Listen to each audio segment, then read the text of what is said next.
All right, so it looks like we are live again. Once again, I apologize. I have no idea what is happening with this connection here.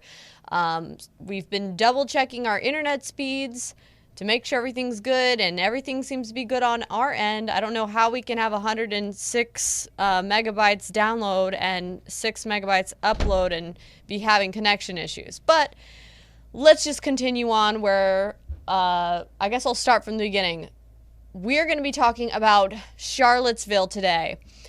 For many of you guys who don't know, I was there on the ground reporting at Charlottesville, live streaming the whole thing. I was able to show what really happened outside of the fake news leftist outlets narrative that they were pushing.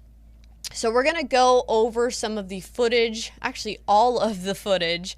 So this is going to be quite a long broadcast, but if you're down to sit through it with me, go for it. I'm going to try to also show clips from other documentaries, mostly leftist documentaries, because believe it or not, even in these leftist documentaries where they're trying to like push their narrative, right?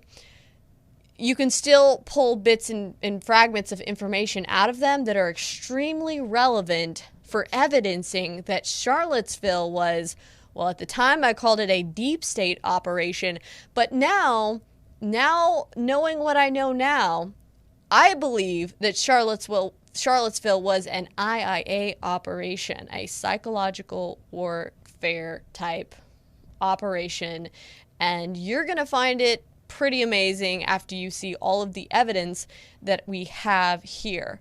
So let's get started here. I'm going to tell you first, before we get into some of the footage, why I even decided to cover Charlottesville in the first place. Maybe people might be wondering why I even decided to go there. Well, I started watching the original Facebook event page for the Unite the Right rally.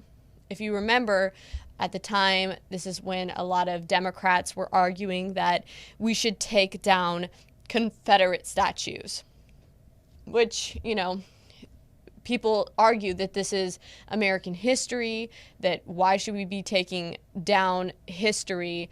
It's like what actual fascists would want to do is destroy our historical records, because if we destroy history, we run the risk of repeating it. So people were wanting to protect the Robert E. Lee statue. That is what the Unite the Right rally was about. The people who originally created the event page were just somewhat regular people, okay? Regular right-wing people. The media started picking it up, giving it coverage.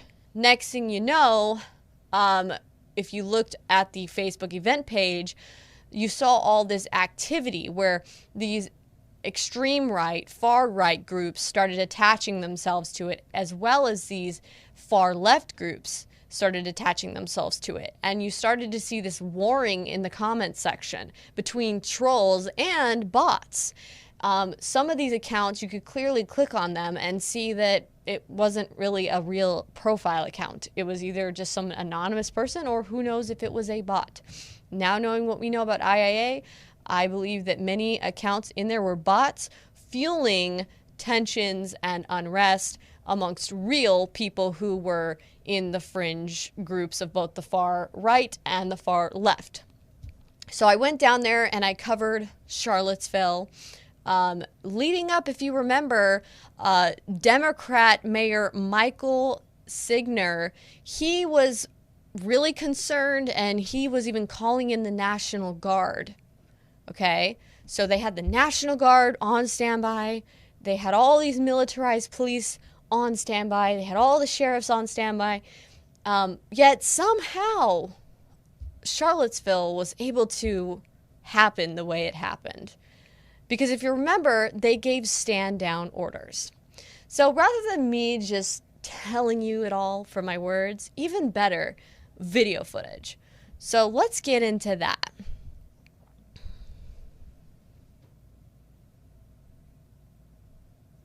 Let's show you some of the video footage.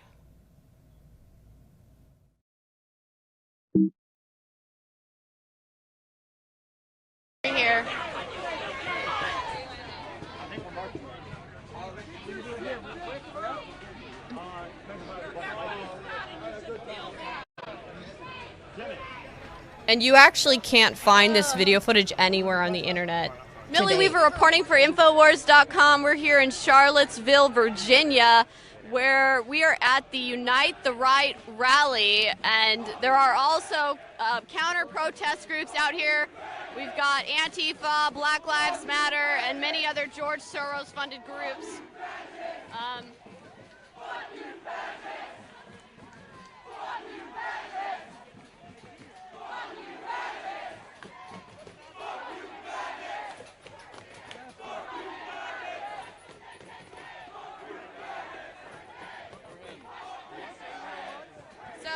But both sides are basically telling each other to F off.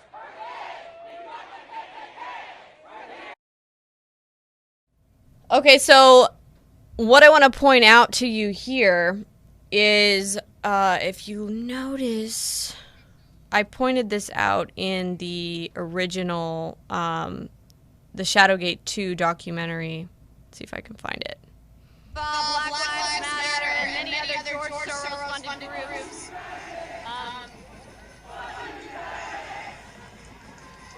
All right, the guy in the black cap right here. He was at so many of the other protests. I recognized him immediately when I saw him. I had actually previously interviewed him and had conversations with him.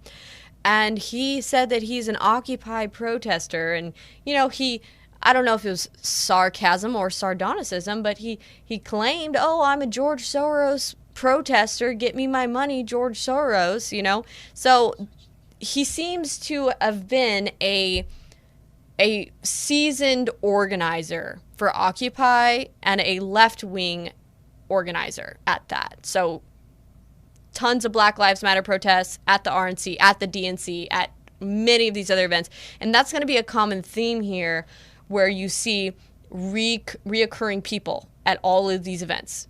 You would think that, oh, this is in Charlottesville, so these are all going to be locals in Charlottesville, or at the DNC in Philadelphia, it's just going to be locals there, or at Cleveland at the RNC, it would all be locals there. No, these are the same groups of people traveling around to all of these different events. It's just a little group of people. That's why if you are a reporter and you go to these events and cover them all, you start to recognize faces and people.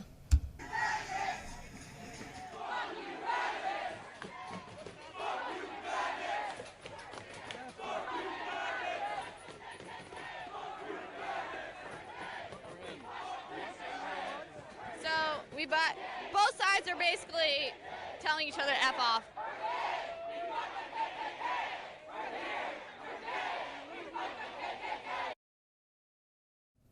Okay, so this is right in the beginning when you can actually see that the leftist groups right here with the anarchy signs, the Antifa, they're all lined up there. You can actually see this vested guy here with the helmet. What you'll see is that there were a bunch of 3%ers who locked arms and were kind of trying to do what the police were not doing, because the police were given stand-down orders. So they were trying to keep the peace between the left wing and the right wing people, and I mean far left and far right people.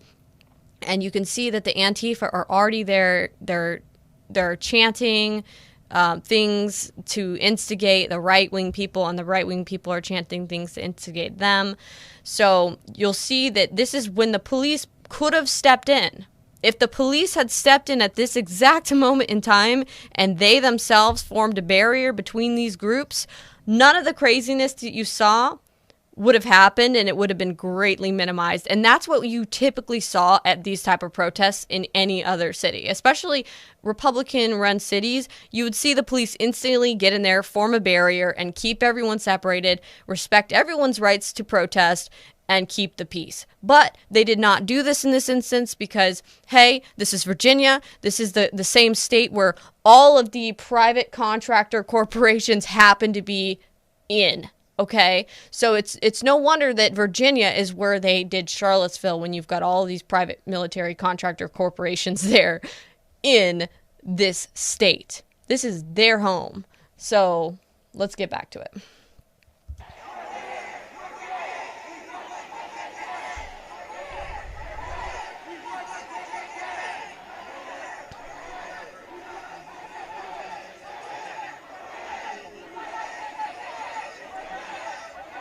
Hmm?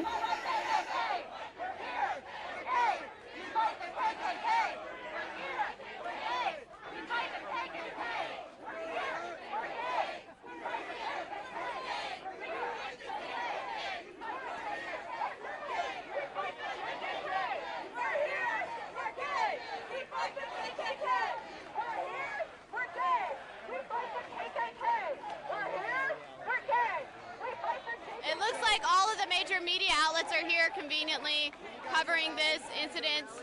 What? Were you guys allowed into the rally? Because they were calling for you. Okay. George Soros sponsors me! I'm just curious because you're the one media outlet that they named. They're like, no, I'm not gonna be talking to other media right now. Thank you.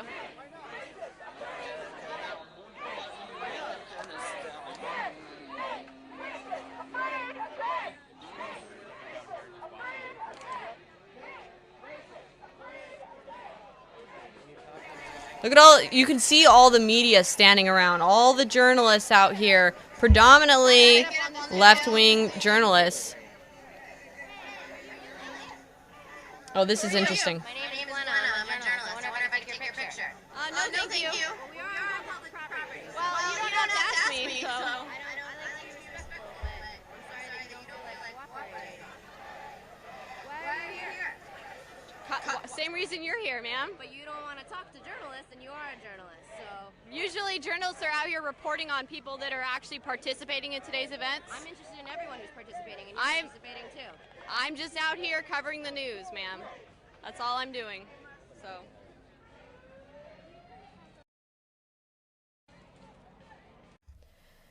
Notice you see this this like weird random leftist journalist coming up questioning me. Why are you here? What are you doing? Can I interview you? It's like, I'm a journalist myself. Why do you want to make the story about me? I'm just here covering the event like you are. It's kind of odd for you to be all up in my business. She immediately recognized me and is coming up to me questioning me. And I feel like it was a kind of bizarre fashion and way that she was doing this. Almost like it made me feel like I wasn't supposed to be there or something.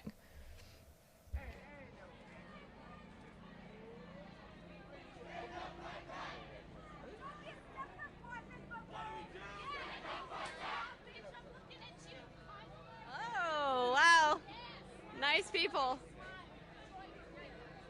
She said I need to enjoy my white privilege. Okay.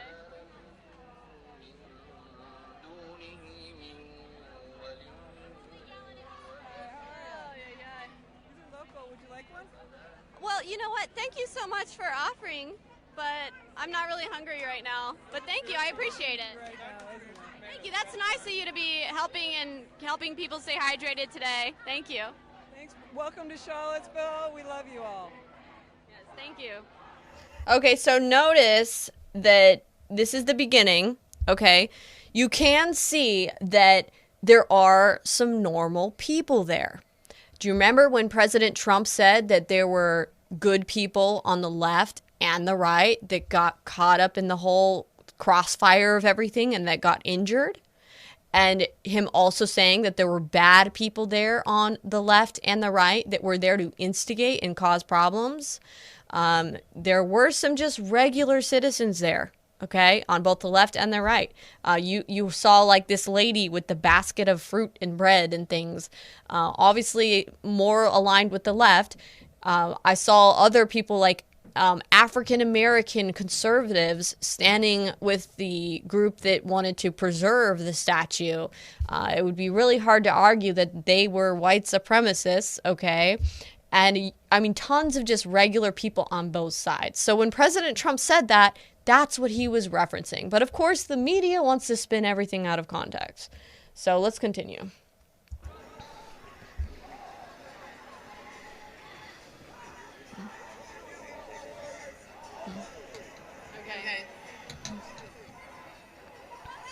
Okay, just being cussed at, that's all.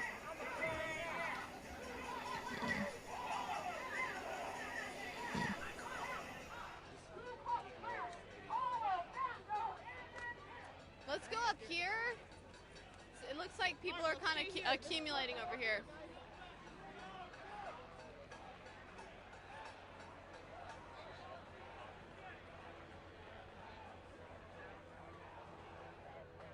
All right.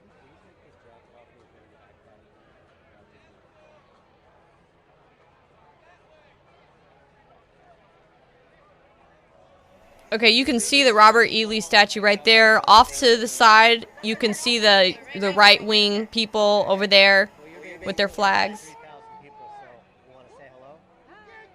What brings you out here? I am interested in understanding how our nation is changing.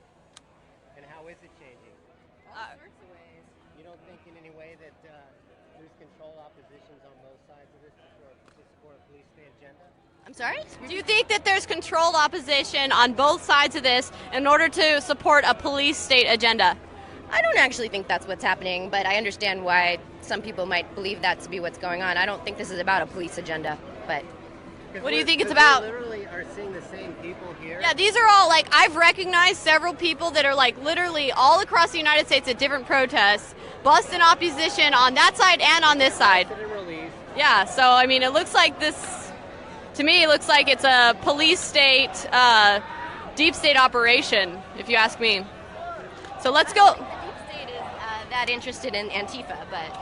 I do. I think they're interested in all elements of the United States, all groups. Nice to meet you. All right, let's go ahead and, all right. Yeah, that lady probably is a deep state operative. Notice she said she's not interested in Antifa. Notice that most of the left outlets did not care to cover Antifa, and if people like me weren't there to have covered Antifa and all of the instigating and fighting and violence that Antifa committed, they probably never would have even mentioned them at all whatsoever. Because remember, this was all about creating a narrative, okay? And by no means am I defending some of the actual vehemently racist, disgusting groups that were there. Okay, I'm not defending them. I'm pointing out the truth to you. The truth is the truth, okay? And that's what you guys need to see, because then when we can look at the truth, we can look at the bigger picture here. So let's continue. Shut the fuck up. No one gives a fuck about you. Oh, okay. All right. All right, this looks crazy. This looks like we've got both sides facing off. Oh my goodness. I'm gonna try to get down here. I'm trying to figure out where we can be that's relatively safe. Oi! Over here!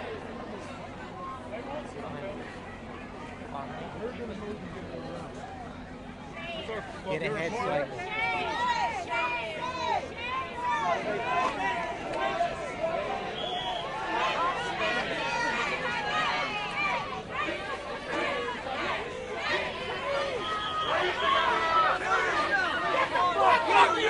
Dude, I don't want to be at the front of this right now. Let's get over here. They're spitting. They're spitting right now. They're spitting on people. The Antifa are spitting. You better move back over, you'll get run over. Sorry. Up here! Up here! Come here. Get over here. It is interesting that the guy said, you better move back or you're going to get run over.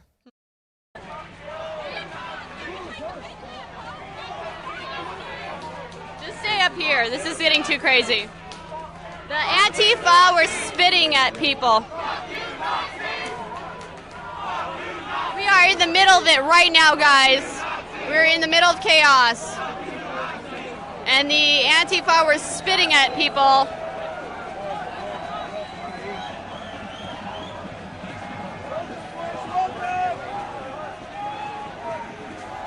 So the reason why this right-wing group is walking right along the front of this line here, like I showed you, the line where the 3%ers were kind of lined up, they're walking along this line to then come up the stairs, which I'm now standing on, and they're making their way into where the permitted area is for the Unite the Right rally. So that's what you're seeing happen right now. Like I said, at this point in time, where are the police? How is it that you would think, looking at the footage where we're pointing the cameras right now, there are no police? But in actuality, the police were all standing behind the Unite the Right protesters along the edges here. So I don't know if you see the video footage. They were behind where we're pointing the camera. And they were behind there, and they were all just lined up. Sheriffs were just all lined up. The police were lined up. They even had riot cops off to the side across the street, lined up in like rows. Okay, why they didn't decide to get in there and form a barrier? Well, I mean, it would have stopped a lot of problems, wouldn't it?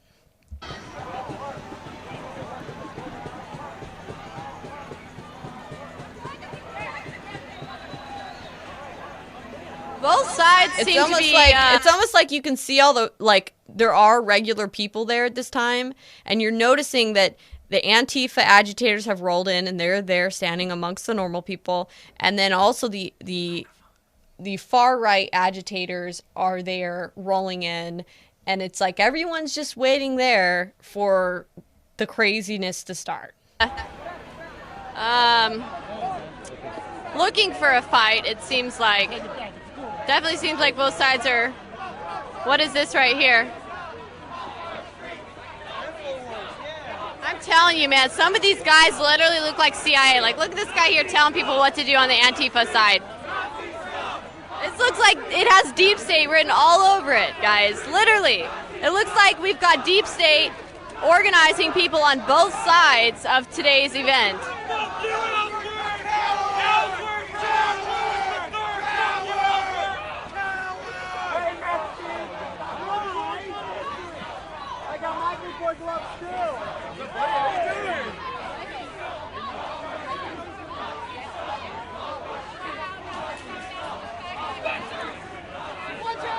Oh, pepper spray! Pepper spray! Ah!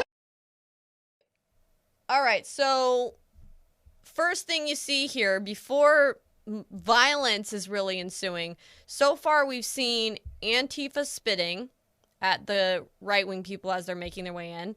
And now as the right-wing people are making their way in here, you see pepper spray starting to already be sprayed. I'm not sure who this is. I can't make it out. It might be Jason Kessler. I think so. But they immediately start, the left-wing people are pepper spraying. Okay? So they're kicking off the agitation. All right. Pepper spray, guys. We're getting pepper sprayed. Turn around. Pepper spray, be careful.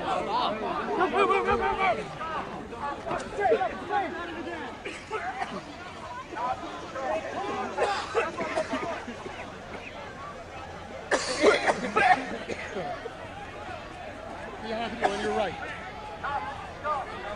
And look, you can see some of the 3%ers down there. They're actually checking to see if some other journalists are okay, because it looks like there's a man down there that might have been irritated by the pepper spray. So it's interesting. Like I said, like when Trump said good people were affected, you had journalists that were affected by the chaos and violence that ensued, and regular people there as well. We're going to have to do a lot better than that to take out Millie's cameraman. That's all I have to say.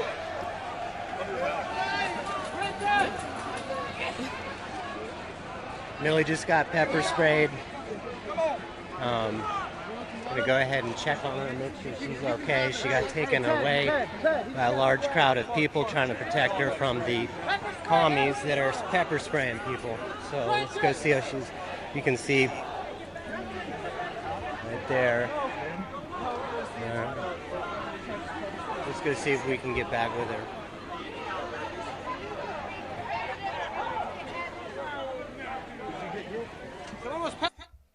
Okay, so here... Okay, I'm just saying. Recognize that guy.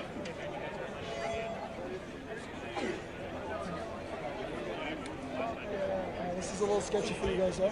I just got, like, pepper spray on me. The Antifa were pepper spraying, and my nose is... Okay, so look, do you see the police?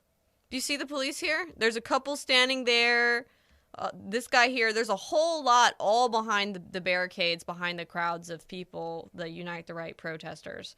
But yeah, there's a lot of police here doing a whole lot of nothing but standing around. Burning right now, guys.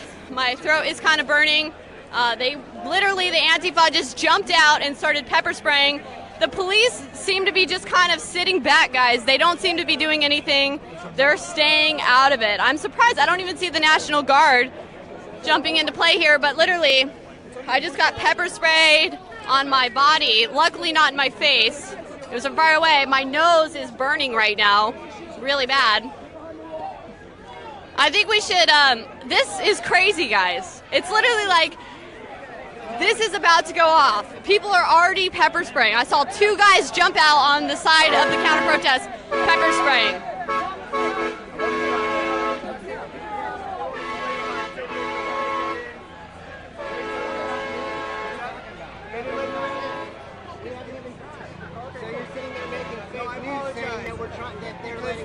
You know why we ran over here? Hey, no, I'm sorry.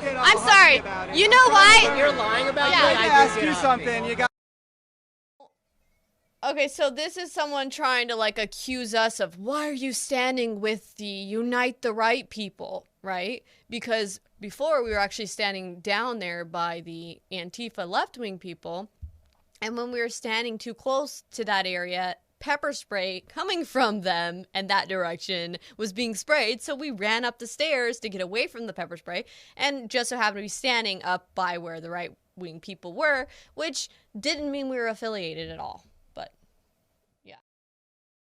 Listen, you know why we're over here? We're over here because the people, we were standing in the middle, trying to be in the middle like you are right now. The people over there jumped out. 2 people on that side started pepper spraying. So we ran back over here. I got pepper spray on me and my nose is burning. So we're standing over here because the people weren't pepper spraying from this side. So, yeah. All right. I appreciate it. Somebody seems to be. Hello, hi. What? Wait. So, what brings you out here today? Well, I'm from St. Louis, Missouri, and I just decided to come see what's going on over here. So, see what the commotion's about. Are you an InfoWars listener? Yes, I am. So, here's one of those good people that probably caught up in the crossfire and might have got pepper sprayed or injured in this whole thing. Does he look like a white supremacist to you? Perhaps he's who President Trump was talking about when President Trump was saying there were good people on both the right and the left that were affected by the lawlessness that ensued under the Democrat mayor's orders to have the police stand down. Shout out to InfoWars, you're live right now. Hi, Alex Jones. Thank you for your show. We really appreciate your messages. Awesome. Well, thank you, sir. Stay right down here. Yeah. You can see stuff, and then if shit hits the fan, run back up. I just don't feel like getting pepper sprayed. That was crazy. Like, literally, my nose is burning so bad right now. And it didn't even get on my face. It was just being in proximity to it. Yeah. Did you guys see the pepper spray thing? Yes. Sorry. Two guys jumped out from over here on this side, and they started pepper spraying that direction. Right. You know, and we got. They were trying. Richard Spencer was here. They were trying to get Spencer, but I took a big fucking face full of it. Oh my God. So there's another eyewitness testimony from a journalist that was just out there that got pepper sprayed in the face because Antifa was trying to pepper spray Richard Spencer and it got him. So yeah, more evidence that Antifa was out there instigating, and it would have been improper for President Trump to not address that. But of course, the leftist media wants to, endorse Antifa and act like there wasn't Antifa there and that it was just all peaceful protesters.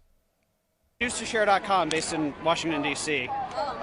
So, trying good to thing you have water. Guys, but yeah, NLG actually came to, who mostly sides with the leftists, but NLG actually came in and gave me the water bottle. So thank you to the National Layers Guild for unpoisoning. So it's a dangerous job for journalists out here right now, guys. Journalists are trying to kind of stay in the middle and capture both sides of these groups out here today. And unfortunately, being in the middle means that you're likely to be getting spit on. I've had spit land on me, and I've had pepper spray land on me, and my nose is on fire. But both the spit and the pepper spray were coming from the Antifa side over here, the Antifa Black Lives Matter side.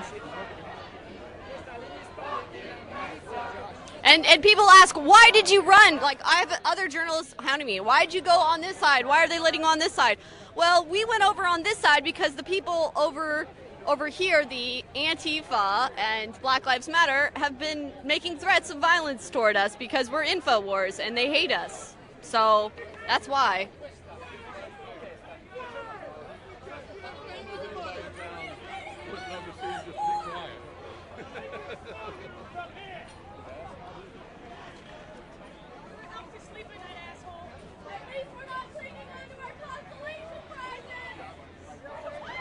So at this point, there had already been several instances of pepper spraying and assaults going on.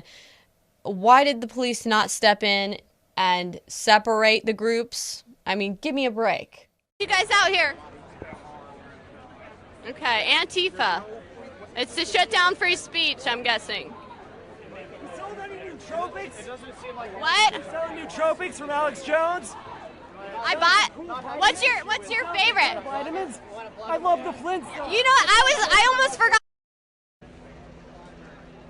They're all moving down here for some reason.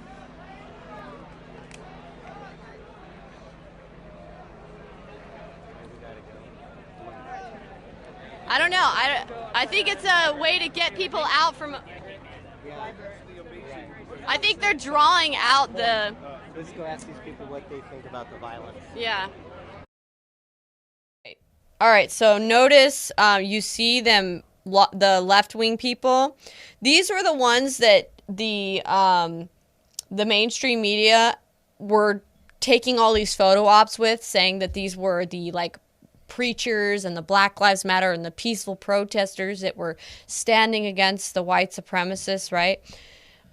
If you notice how in like a very like sophisticated form or whatever, they are standing there locking arms to the actual stairs that go up into the right wing area. And I did say it looked like that the Antifa were drawing them out by moving back further, and then they knew that a party was coming, trying to make its way into the Unite the Right area. So you have the supposed peaceful protesters standing there locking arms into the entrance, so that then when Antifa flanks and attacks and pepper sprays and beats, when the people try to run to get back to where their people are standing, these guys are blocking their entrance.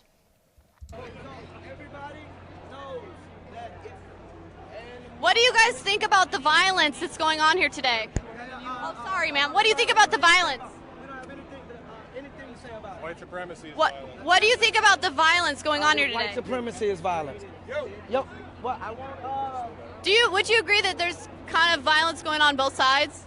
I have nothing to say, and I don't consent to being recorded or filmed. Okay, well, you shouldn't be out here in the public then. Okay. I really think that what's going on right now is they're drawing people out to fight in the street. So we're gonna see what we got. All these guys in white shirts. It's interesting. Whoa, whoa, whoa, whoa, whoa, whoa! Gavin, get back! Get back! Get back! There's literally a brawl going on in the street. Look at how I called that. I mean,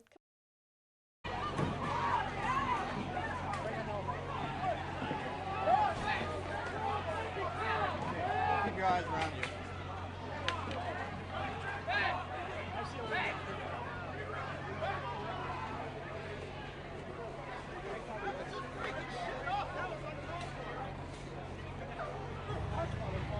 Yeah, because you cold cocked them.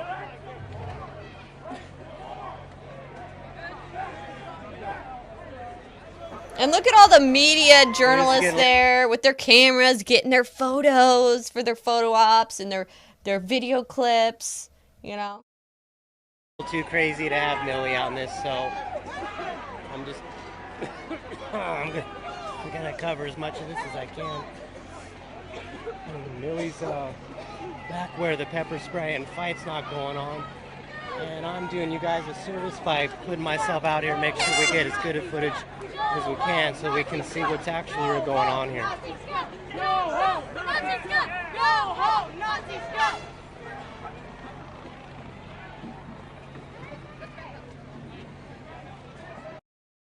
It's like they're all in position. The journalists are all waiting there. Let's kind of like show this. They're all in position waiting for that photo op, for that fight to break out. I mean, it's almost like, tell me if this doesn't look bizarre. Okay, and these supposed racist, white, extremist people are standing there ready to just pose for the cameras. And then, here comes the Antifa. They're going to come and fight with them. I mean, this just looks so staged to me. Is unbelievable. And when we actually get into the backgrounds of many of these people, which we're going to, you're going to get to see that many of these people are all at the same events, and that many of them are even intelligence contractors that got discovered, and that many of them are actually people who have prior prison issues and were affiliated with other gangs that were multicultural, and that then once they got caught up in the prison system, they got released on really lenient prison sentences, and then, they're out here playing this IAA game.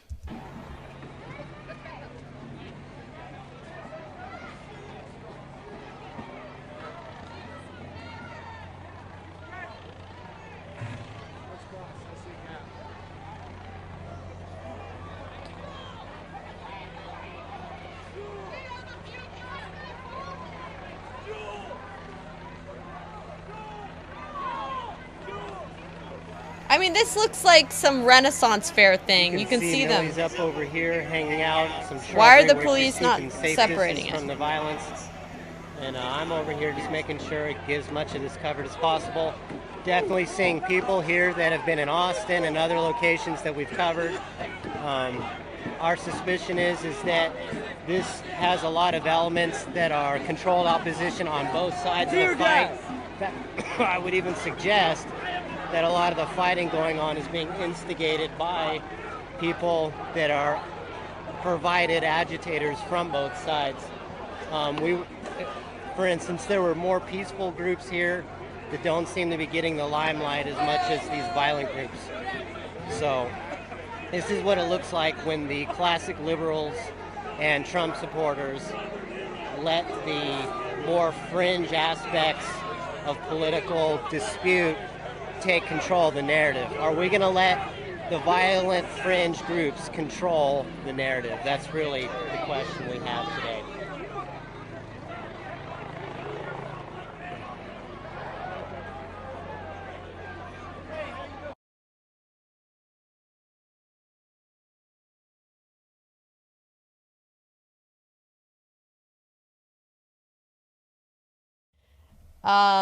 Okay, so before we get into too much here, there's a lot more, and trust me, it gets even way more exciting. But I actually want to show you something to give you guys some context.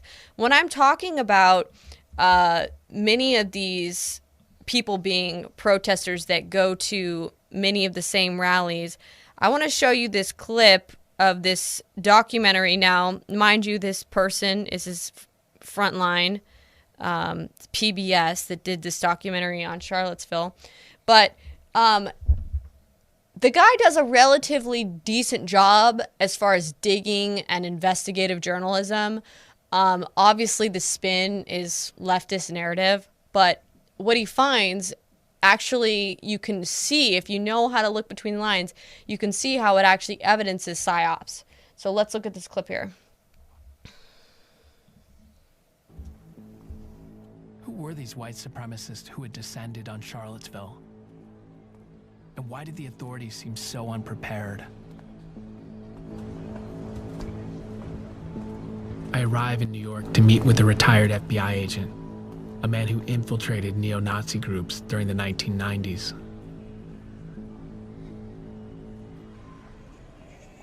This is from Charlottesville. Mike German tracked the violence in Charlottesville as it unfolded. This is when the police should be there, and they aren't. And not even in view. I mean, you can't even see somebody close by. I mean, it's one thing to, okay, watch these guys trade some punches and then follow them as they separate and grab them. Right. They weren't even doing that. Or let them go home, but then pick them up, because you can identify them pretty easily.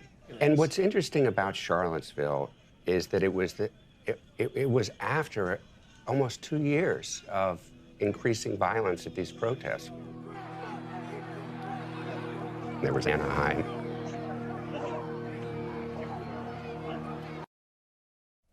Democrat-controlled city. Sacramento. Democrat-controlled city. The first Berkeley protest Democrat-controlled city, once again. in 2017. The Huntington Beach protest.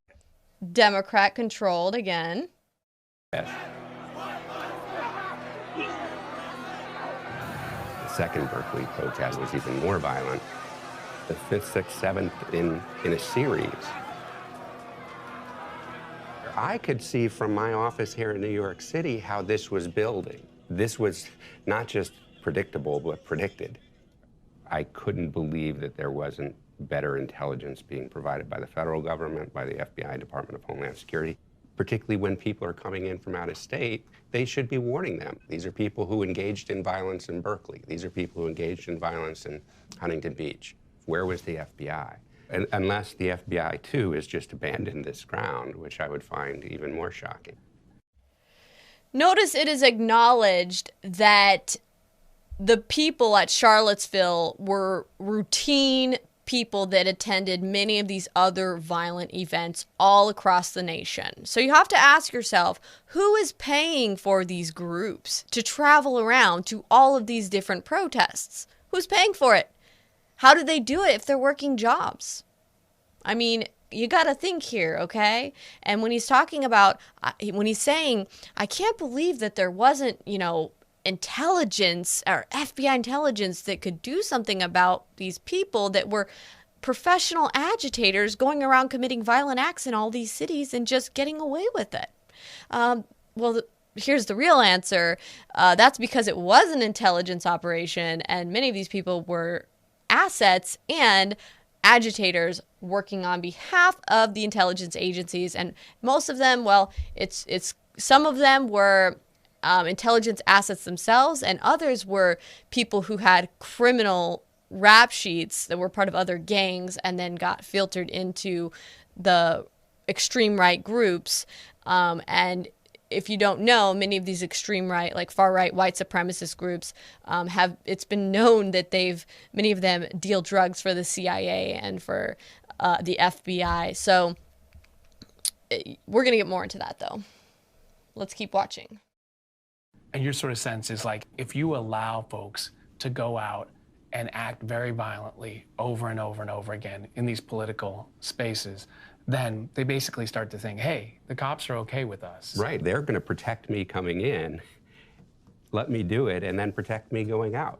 Now that these groups feel that they have some state sanction for that, they are going to be a lot more dangerous in the coming years. Where was the FBI, Mike German wondered. They'd issued warnings about white supremacist violence before Charlottesville. Like a leader. Again and again. Shootings, beatings.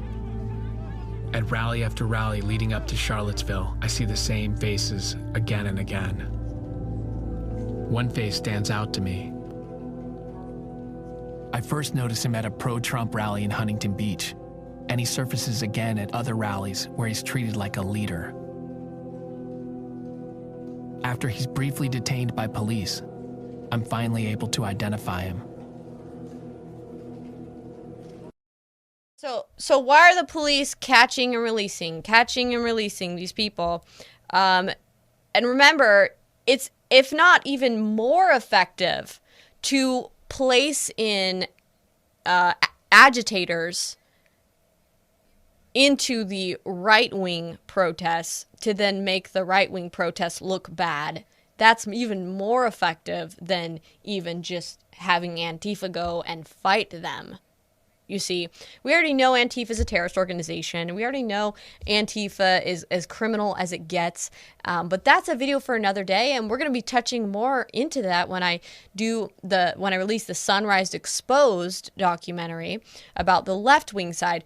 Right now, we're focusing on the right-wing side and how agitators are being put in there, okay? And assets, intelligence assets, IA assets are being put into these protests to be able to drive this media narrative of violent Trump supporters and violent right-wing, and to try to pin that on President Trump and to pin the blame of civil unrest on President Trump. Let's continue. I'm finally able to identify him. Robert Rundo is based in California now, but his rap sheet begins back east. That's where he led a small street gang in Queens, New York, called the Original Flushing Crew.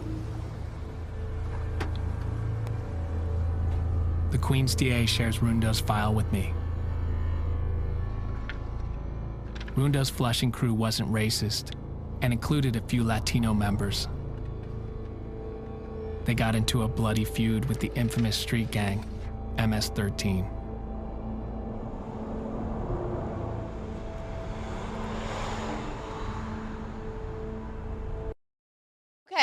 Okay, so notice this person who now seems to be an agitator at many pro-Trump events and at Charlottesville was previously a gang member and part of a multicultural gang full of other Latinos that were rivaling with MS-13.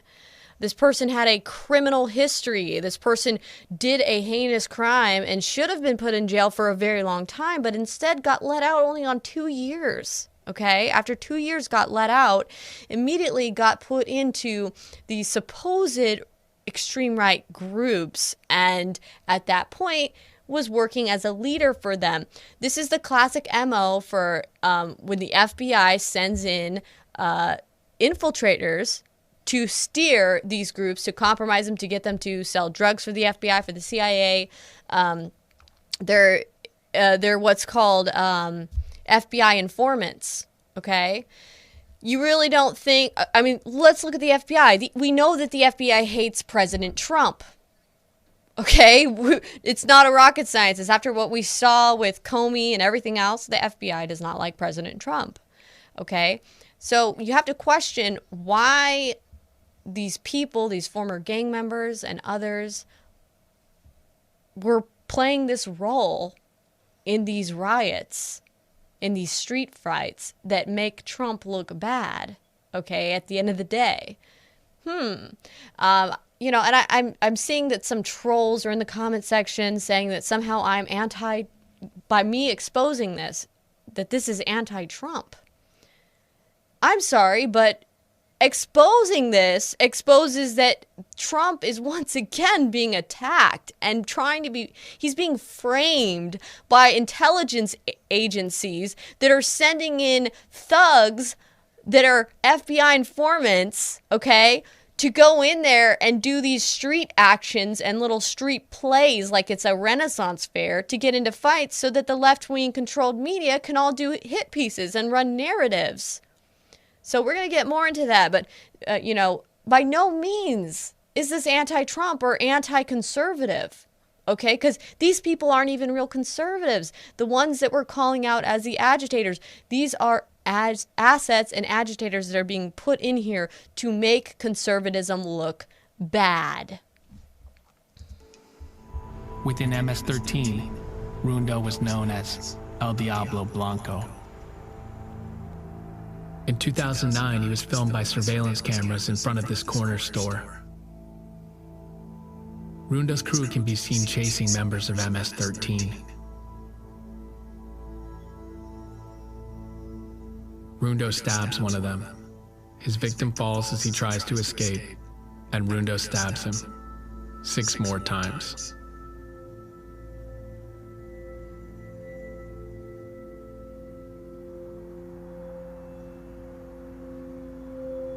Rundo's graffiti remains on sidewalks here, but he's gone.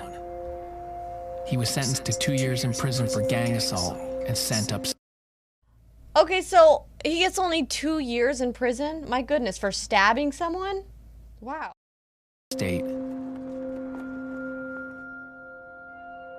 After his release, he moved to Orange County, California. The neat rows of sun-bleached homes here look like a vision of suburban utopia.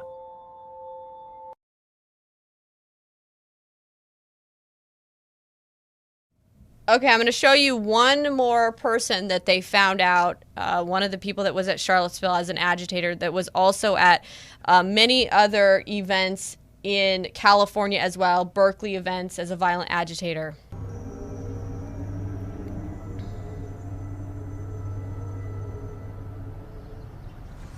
Hey Mike, how you doing? AC Thompson, ProPublican Frontline. Wanted to talk to you about what you were doing in Charlottesville last year. Sorry, I don't know anything about that, man. But you were there, you're on camera, you're on photos. No, I think you got the wrong Hey, guy. do Northrop and UCLA know you're involved with the Rise Above movement? There we go, man.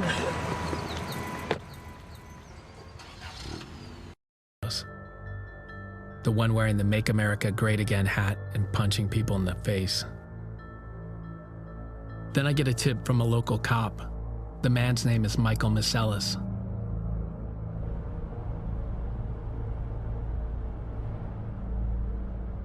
Miselis doesn't have a criminal record. He's a PhD candidate at UCLA and holds a government-issued security clearance for his job at the massive defense contractor, Northrop Grumman. Boom! There you have it. Defense contractor, security clearances. What more do you need to know, okay? So why is this guy who's got clearances, who works for MIC, private contractor corporations, why is he running around getting into street fights, wearing a MAGA hat, pretending to be a Trump supporter, a conservative, appearing at Charlottesville, appearing at all of these other Berkeley and other riots that get all this leftist media attention? Do you really think that this guy who is a PhD candidate that works in intelligence and has security clearances, that he would risk everything just to go get into violent scuffles? No, it's because this is an IIA asset, okay? This is the classic MO, and the irony here is that this guy's actually trying to make it as though, like, he's painting this picture as though, look, see, there's white supremacy everywhere. It's even hiding at Berkeley, and it's even hiding at Northrop Grumman. When, no, you got to see the real picture here. This guy is an intelligence asset that's going out in the street doing role play, dressing up in a costume, and doing what his private contractor bosses are telling him to do. Classic. So when I'm telling you guys, I'm noticing patterns here and seeing what looks like, spooks and looks like CIA intelligence contractors running around at Charlottesville, and noticing the same faces, the same people over and over again.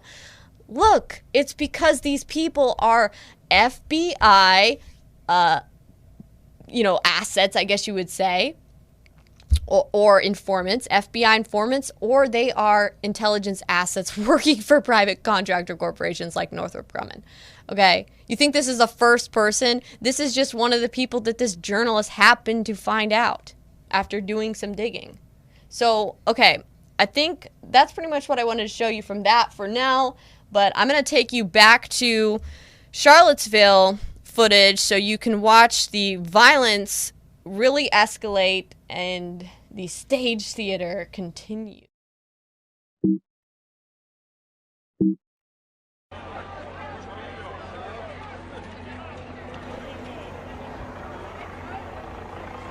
Do you like that?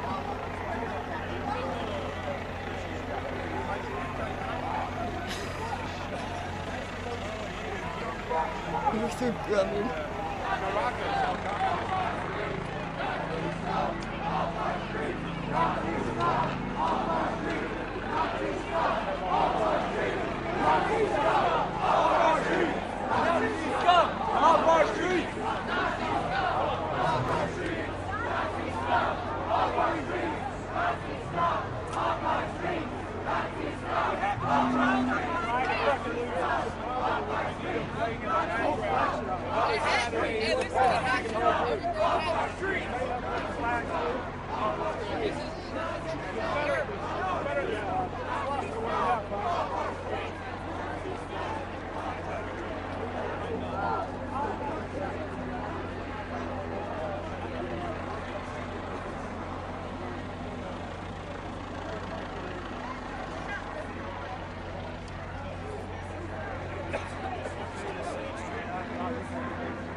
That's all right.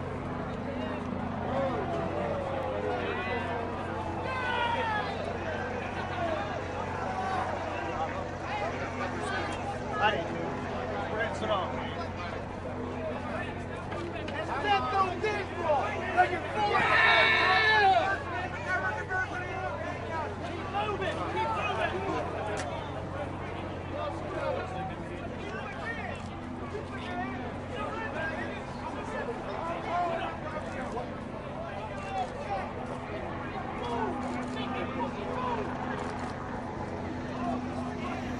Who goes around dressing like that? I mean, really? That's pretty ridiculous. Okay, so notice you did see that guy that looks like he's part of these extremist groups on the right-wing side did throw something. Okay, so you can see agitators on both the left and the right. Or when I'm saying left and right, I'm saying extreme far left, Antifa, all them, and then the extreme right. You're seeing the agitators get violent, Antifa and them pepper spraying. You just saw one of these people who appears to be agitating on the far right side throw something like a water bottle or whatnot. But I mean, it just goes to show, guys, after you saw that one of the guys pictured at many of these rallies worked for Northrop Grumman, I mean, you never know who is in this uniform. And of course there are going to be a bunch of useless people, like idiots, I guess you could say, that buy into the far right extremism on the right and get caught up with these groups, not knowing that the leaders of their groups and many people in their groups are actually FBI informants or working with intelligence agencies or are private contractors with intelligence companies. They won't know that. They'll just be useless idiots that get recruited into that group and carry out whatever beliefs and tasks that their higher-ups tell them to do. One of the interesting things that I will say is I, at CPAC, happened to have had a discussion. I originally was going to kind of meet with my friend Cassandra Fairbanks at a bar, and it turns out that there were a bunch of groypers there. And the groypers, I was wondering if Nick Fuentes was going to be there or not. But I was asking some of his entourage, which were like really close to him, what Nick Fuentes was really about. I'm like, is he really anti-Semitic or not? Is he, what's his real deal? Like, what is this guy really about? Is he far extreme right or not? And what I found out is that, many of his entourage were actually people that were active at Charlottesville and that played a big role in Charlottesville. And one of the guys that was drunk and was trying to flirt with me, divulged some information that basically he used to work at Planned Parenthood before joining this extreme, white supremacist group that was at Charlottesville, and that he was in fact an FBI informant. He told me he was an FBI informant, and then he told me that many of the guys actually at Charlottesville were FBI informants, and even then afterward, they got compromised, and other ones got compromised and also became FBI informants. So that was an interesting little piece of knowledge as well, just to find that out, that, okay, so many of those groypers are palling around and have, people leading them in that entourage that are FBI informants. And it really just speaks to this whole situation here where you see the same people at these events agitating, and you wonder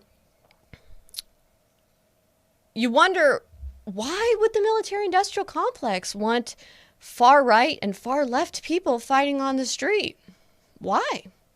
I mean, it isn't because you see all these Joe Biden campaign videos now using Charlottesville as a campaign talking point to say Trump is a racist, bad president that no one should support.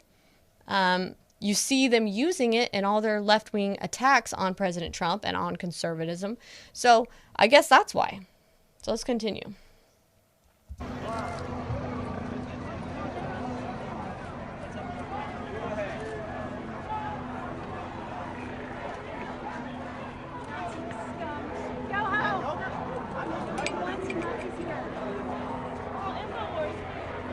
Oh, I'm finding my reporter, thank you. Here you are. There you are. Yeah, let's go back down there. Is it still live streaming? Yeah. Okay, so that was obviously a war game, guys. They obviously were drawing the Unite the Right people out into the street, following them, and then that's when they attacked and they fought. I don't know. Hey, just stay back right here.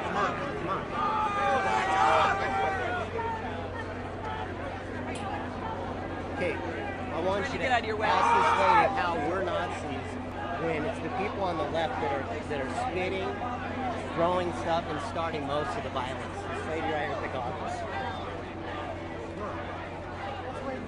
Yeah, IWW, ask. How are we freaking Nazis?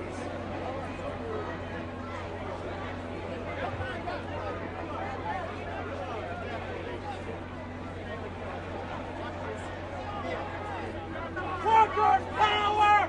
Nazis power!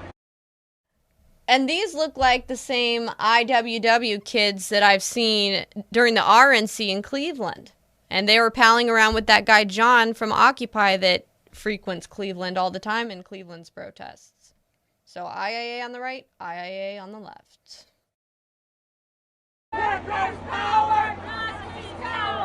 Workers' power! Nazis cower! Workers' power! Nazis cower! Workers' power! Nazis cower! Workers' power! Nazis cower! Workers' power! Nazis cower! Workers' power! Nazis cower! Workers' power! Nazis cower!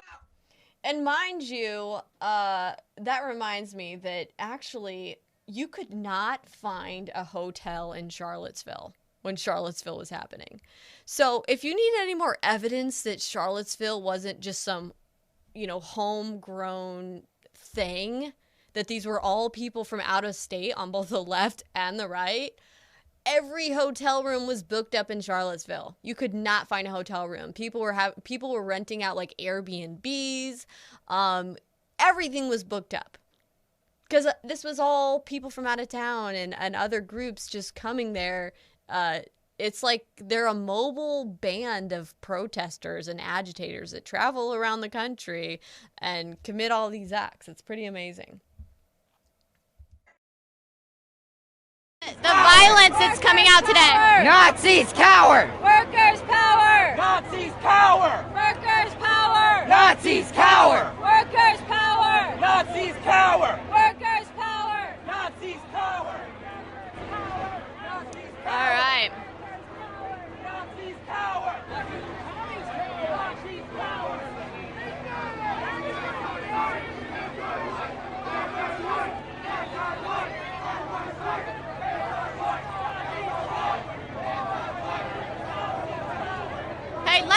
let's get a view from up here, down on it, in case there's a scuffle. You mentioned that Cornel West is here. So we've got Cornel West here. We've got Richard Spencer. We've got Kessler. We've got, I mean, the Antifa's out here in full force too. I mean, this is getting ugly, guys. And Cornel West is like an activist on the left that just happens to be at every protest that the left holds. If it's a meaningful protest at all whatsoever, he's there. Literally, and the police are standing down. The police are not doing a thing. They are literally just standing back, and they are greatly outnumbered, actually. So that's what's really sketchy. Oh, there's a fight. There's a fight. Back up.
Notice the fights breaking out. It seems like there are like little cluster pockets, you know, like it'll be like a little tiny cluster like a cluster pocket of scuffle, and then it dies down, and then things kind of are resumed somewhat normal again.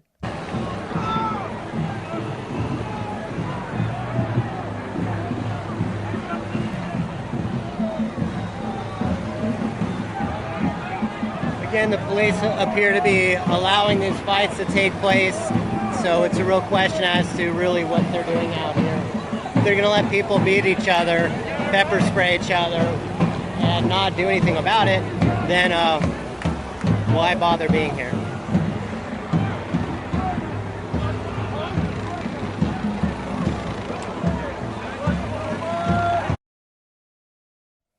All right, so notice this guy, man. He is just completely covered in pepper spray. Look at his helmet. That's pretty bad. Yeah, it's sad. It's very sad. But look at that. He's completely covered. And this guy, I think, is one of the right-wing protesters. They were throwing water balloons full of urine mixed with feces, mixed with chemicals like acids, to throw at the right-wing people. They were also bear macing and pepper spraying them as well. I'm sure the people on either side had pepper spray. I just predominantly saw the people on the right wing suffering from a lot of pepper spray and chemical attacks.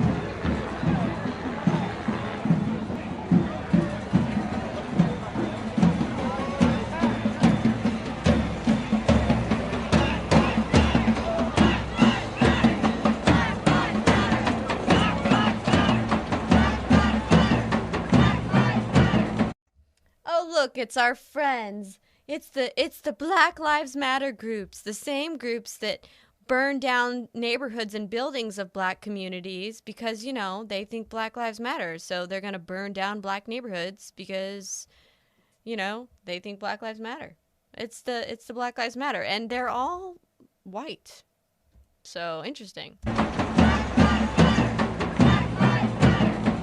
Both groups seem to be on all sides. It's completely mixed up. There's not really a front. It's pretty much Antifa, Black Lives Matter, and all right groups all intermingled. It's kind of hard to tell them apart based with just looking at them. You have to sort of look closely at their insignias and listen to their chants to even be able to distinguish one group from the other. It seems like there's also a lot more onlookers and people attending this just to see what's going on as opposed to actual individuals getting in the fights.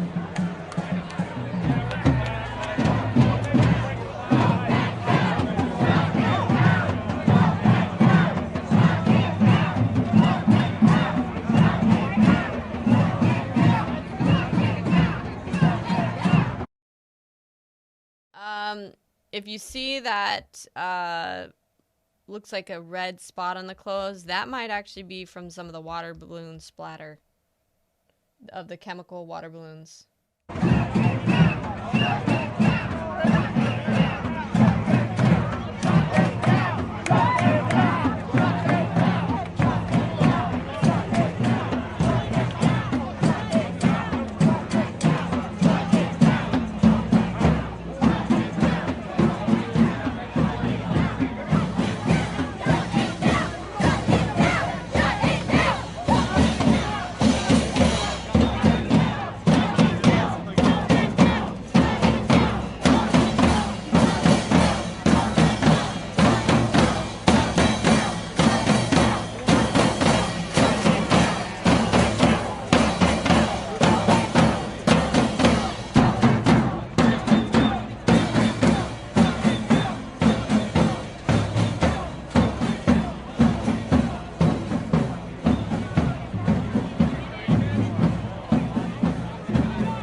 I mean, did the police, like, put a cop car there just so that it could get vandalized? Like, what's the point of that? They put this police car here just, what, as a photo prop or what? Because all you can see what happened was it got covered with the water balloon cocktail that Antifa put together. Right there, you can see the pink water balloon cocktail that stunk and had acids in it to burn your skin. Interesting.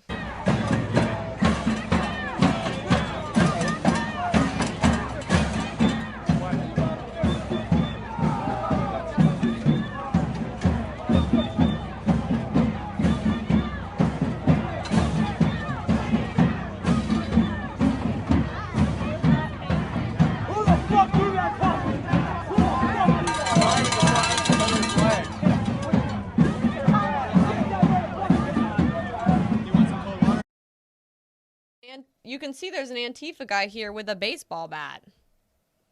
So let's back this up right here. Oh, there it is in his hand right there. Baseball bat. Oh, but you know, the left-wing media never wanted to talk about the violent people on the left.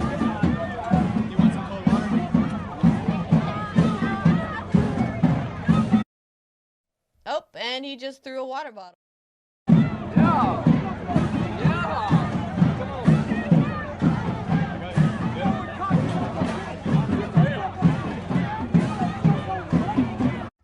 And I probably shouldn't say he because I don't really know what that is.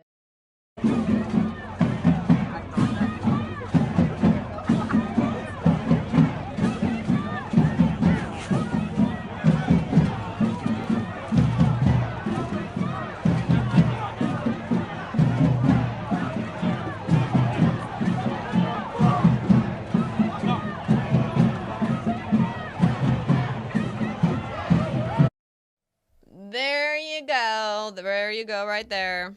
Let's back it up. Water balloon. Do you see the water balloon right there? Antifa throwing a water balloon. And these water balloons were full of urine, feces, and chemicals and paint. And they're throwing it at the right-wing people. There he goes.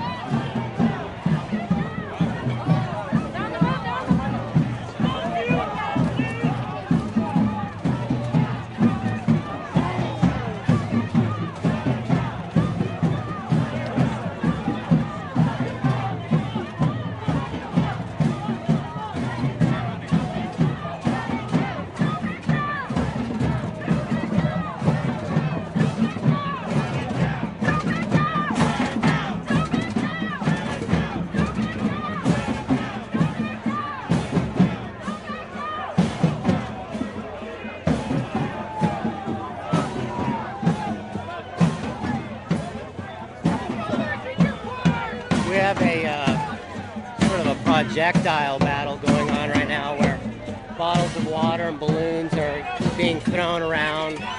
We've got someone who's being a kind of a jerk, trying to put his hand in front of the camera. Come on, man, just let me cover it, all right? Well, what about Alex? What about him? Let me cover this. I'm giving fair coverage to both sides. Oh, really? Notice that's what I'm doing. Come on, man. Why don't you watch the live stream? I do watch the live stream.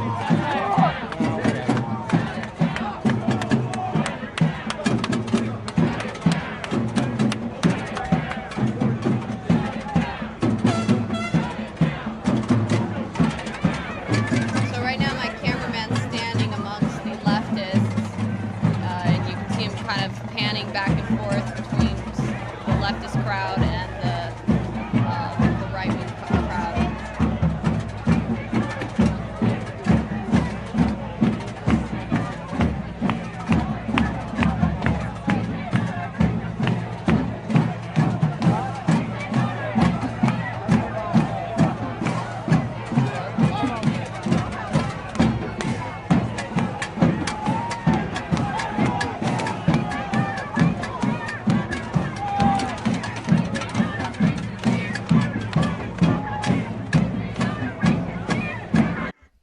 Where are the cops? I mean, look at this.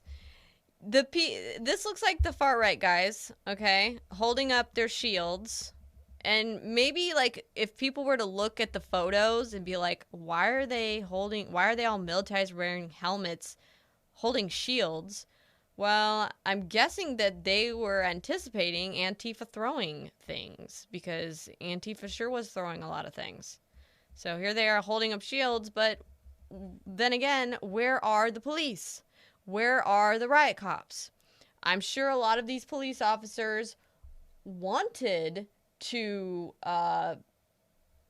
do something about it. I mean, I remember kind of looking at their faces, and it looked like some of them would have stepped in and wanted to have stepped in. But remember, they couldn't step in because they were given stand-down orders by their Democrat mayor, Michael Signer.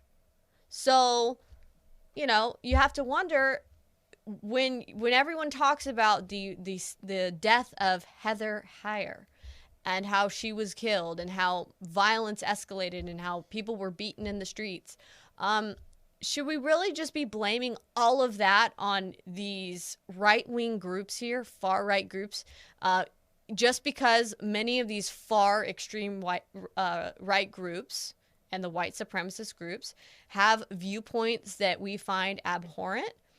So just because we don't agree with their viewpoints, Should we just blame everything on them when you can clearly see that there were far left groups like Antifa, IWW, Black Lives Matter that were there as well, that were committing acts of violence, that were throwing water balloons, they had baseball bats, they were pepper spraying people. So there was clearly violence on both sides. And that's what President Trump was addressing to the media. But the media didn't like that because, you see, there were way more leftist journalists out there than there were people like me. Okay? All these fake news journalists out there were putting out media narratives that matched what their editors wanted them to put out. I was just live streaming. I was live streaming, letting everyone see what they saw firsthand on the video. And I was giving my own, my own opinions and my coverage of what I felt like was happening at the time. And had it not been for my live streaming here, I think that the left would have completely dominated the narrative. I feel like they did very much dominate it in the end because there were way more of them than there were me. But at least I was able to get the truth out to a large amount of people. Okay, that there was violence on both sides. And really and truly, the person that's to blame for the death of Heather Heyer, the person that's to blame for the beatings and the people injured, is the mayor. He's the one to blame.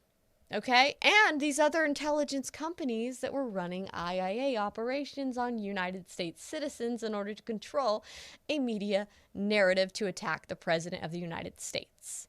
Let's continue.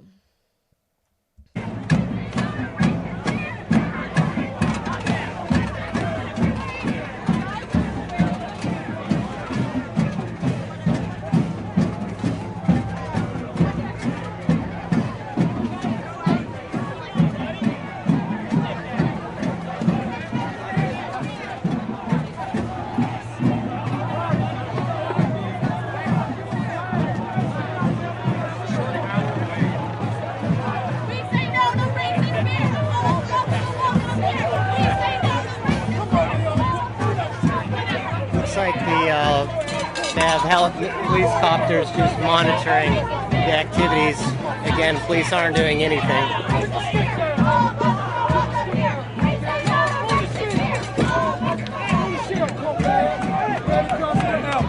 Go president, well, ex-president.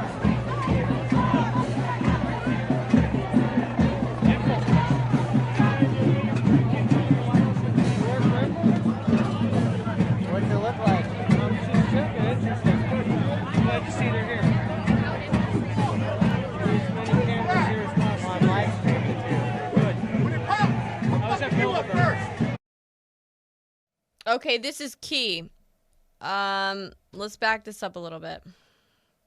So this guy, he comes up to my cameraman while he's standing there amongst both the far left people and the right people.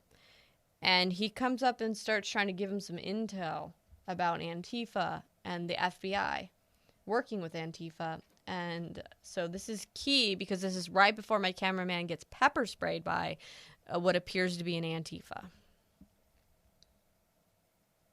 What does it look like?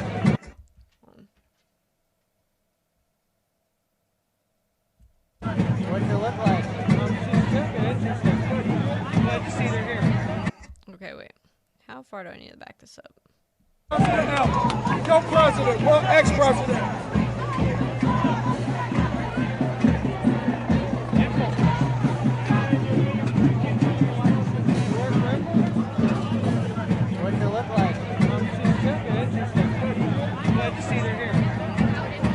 Okay, here it is. Wait. I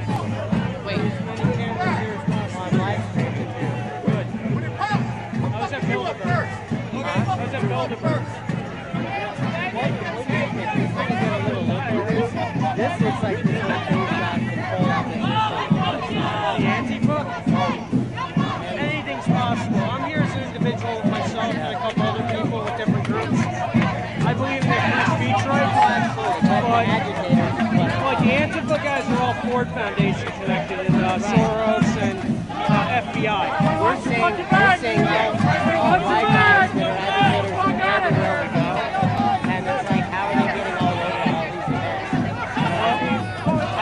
federal investigator. Who said that? They did. I can just agitator. There are different diverse groups here, so anything is possible. It might purposely be here to start trouble. Right? Here we go. I mean, we got a war zone going on here now.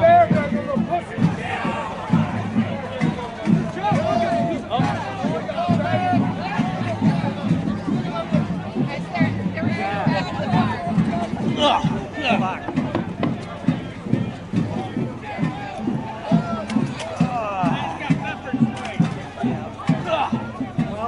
they fucking hit us with pepper spray. Welcome to the battle, right? Cops don't give a shit. The cops ain't doing nothing. No. When I was at Occupy, I got pepper spray. Excuse me for a moment. We just got pepper sprayed. Both sides. Yeah. The Antifa are primarily sponsored by the Ford Foundation.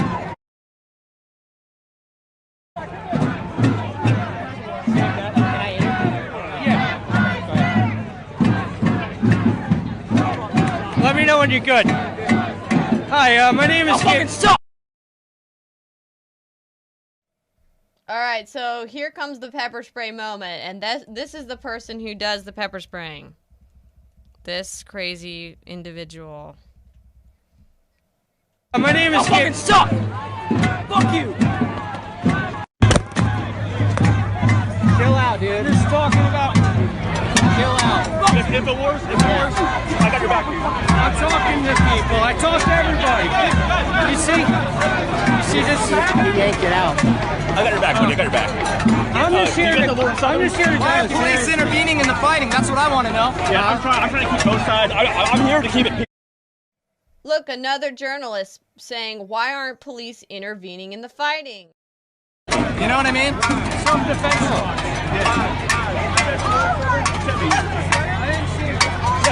She's on Canada. Shit on Facebook! Yeah, chill out. Stop filming it! I don't like being filmed! Then leave. I got that.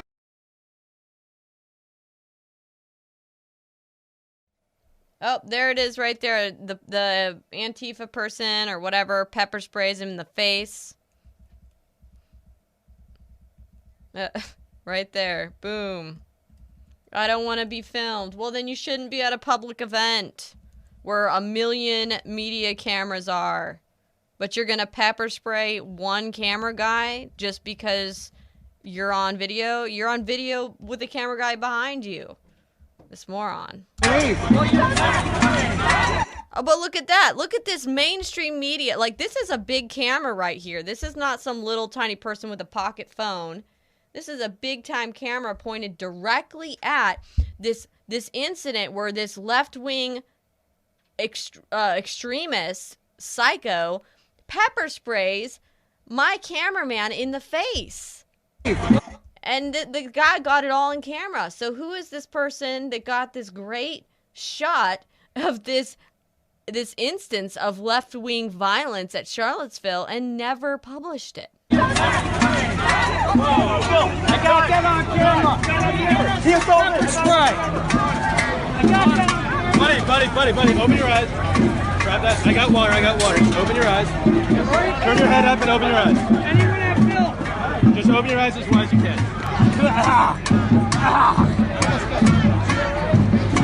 I know it's hard. Open your eyes up. Okay?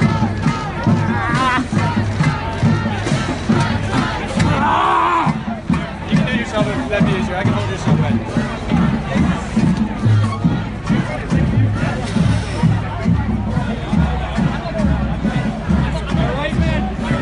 I hit with that shit too. But they. Do you need this water? Yeah, hold, take this. Does anybody have milk? Take this, please. I got I have a buy. I have a buy. Is that gonna do anything? Yeah, he just got struck with pepper spray. By some irrational... a liberal helping him. We're not all like this. No, you see, the guy that attacked him is not a liberal. He's a Marxist. There's a difference. Marxists and liberals are not the same. Shit. There's stuff going on here. I got one.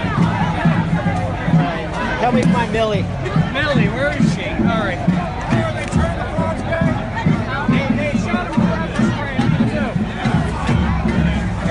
Where's Millie? To be quite honest, this moment in time, I was up, standing kind of away from some of the chaos, and he was down there getting all that great footage because I saw things escalating, and I was like, you know, seeing that it was clearly dangerous to be down there. So, I mean, him going down there getting that footage, that's great. You know, he did get pepper sprayed in the face by Antifa, though. And look at these police. You can see the police all standing there behind him. Police don't do a darn thing. If anything, he recalls hearing the police laughing. So that was that. Yeah, where's Millie?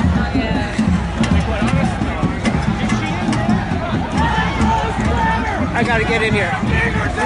Please, please.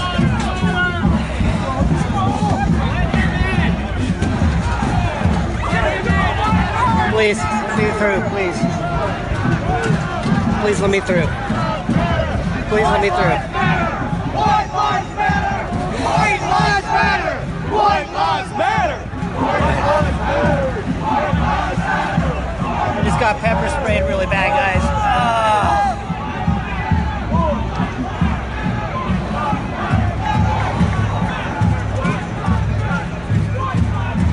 And he took a direct hit to the face.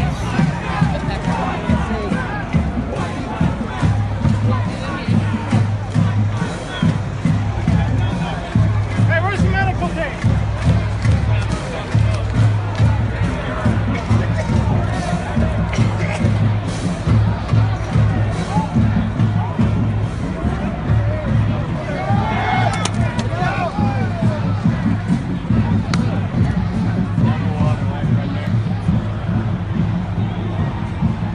I can't see, guys. Are you a medic? Yeah.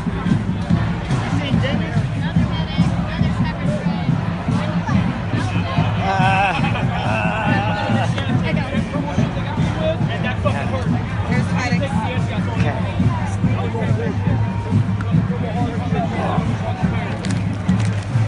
All right, this is water and baby shampoo. You gotta tilt your head back. Close my mouth, right? That's it. That's it. Blink.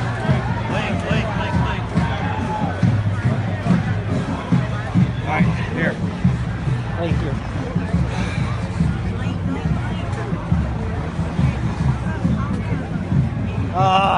That help?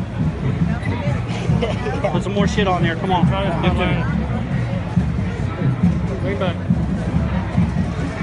Open your eyes. Blink. Here. Close your eyes.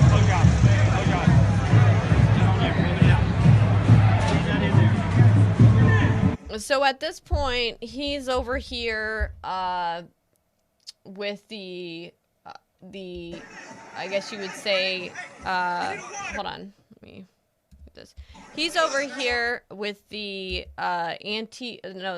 the right-wing guys and their medics, and they are helping him out with milk and treating him for his eyes.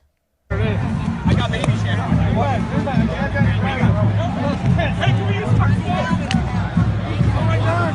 I need some towels, guys. Millie.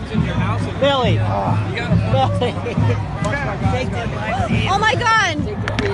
All right, we got pepper spray. Oh my god! All right, our camera guy got pepper sprayed. Our camera guy's been pepper sprayed, guys. It's getting really. This is the medic area right now. Hey, do you guys got any water, any milk? He's got pepper sprayed right here. We don't use water; it makes it worse. Okay, right here. He needs help. I think I've just treated him, didn't I? Well, how long does it? All right, tilt your head back. Hold on. Take this. Okay. Tilt your head back. Blink. Blink.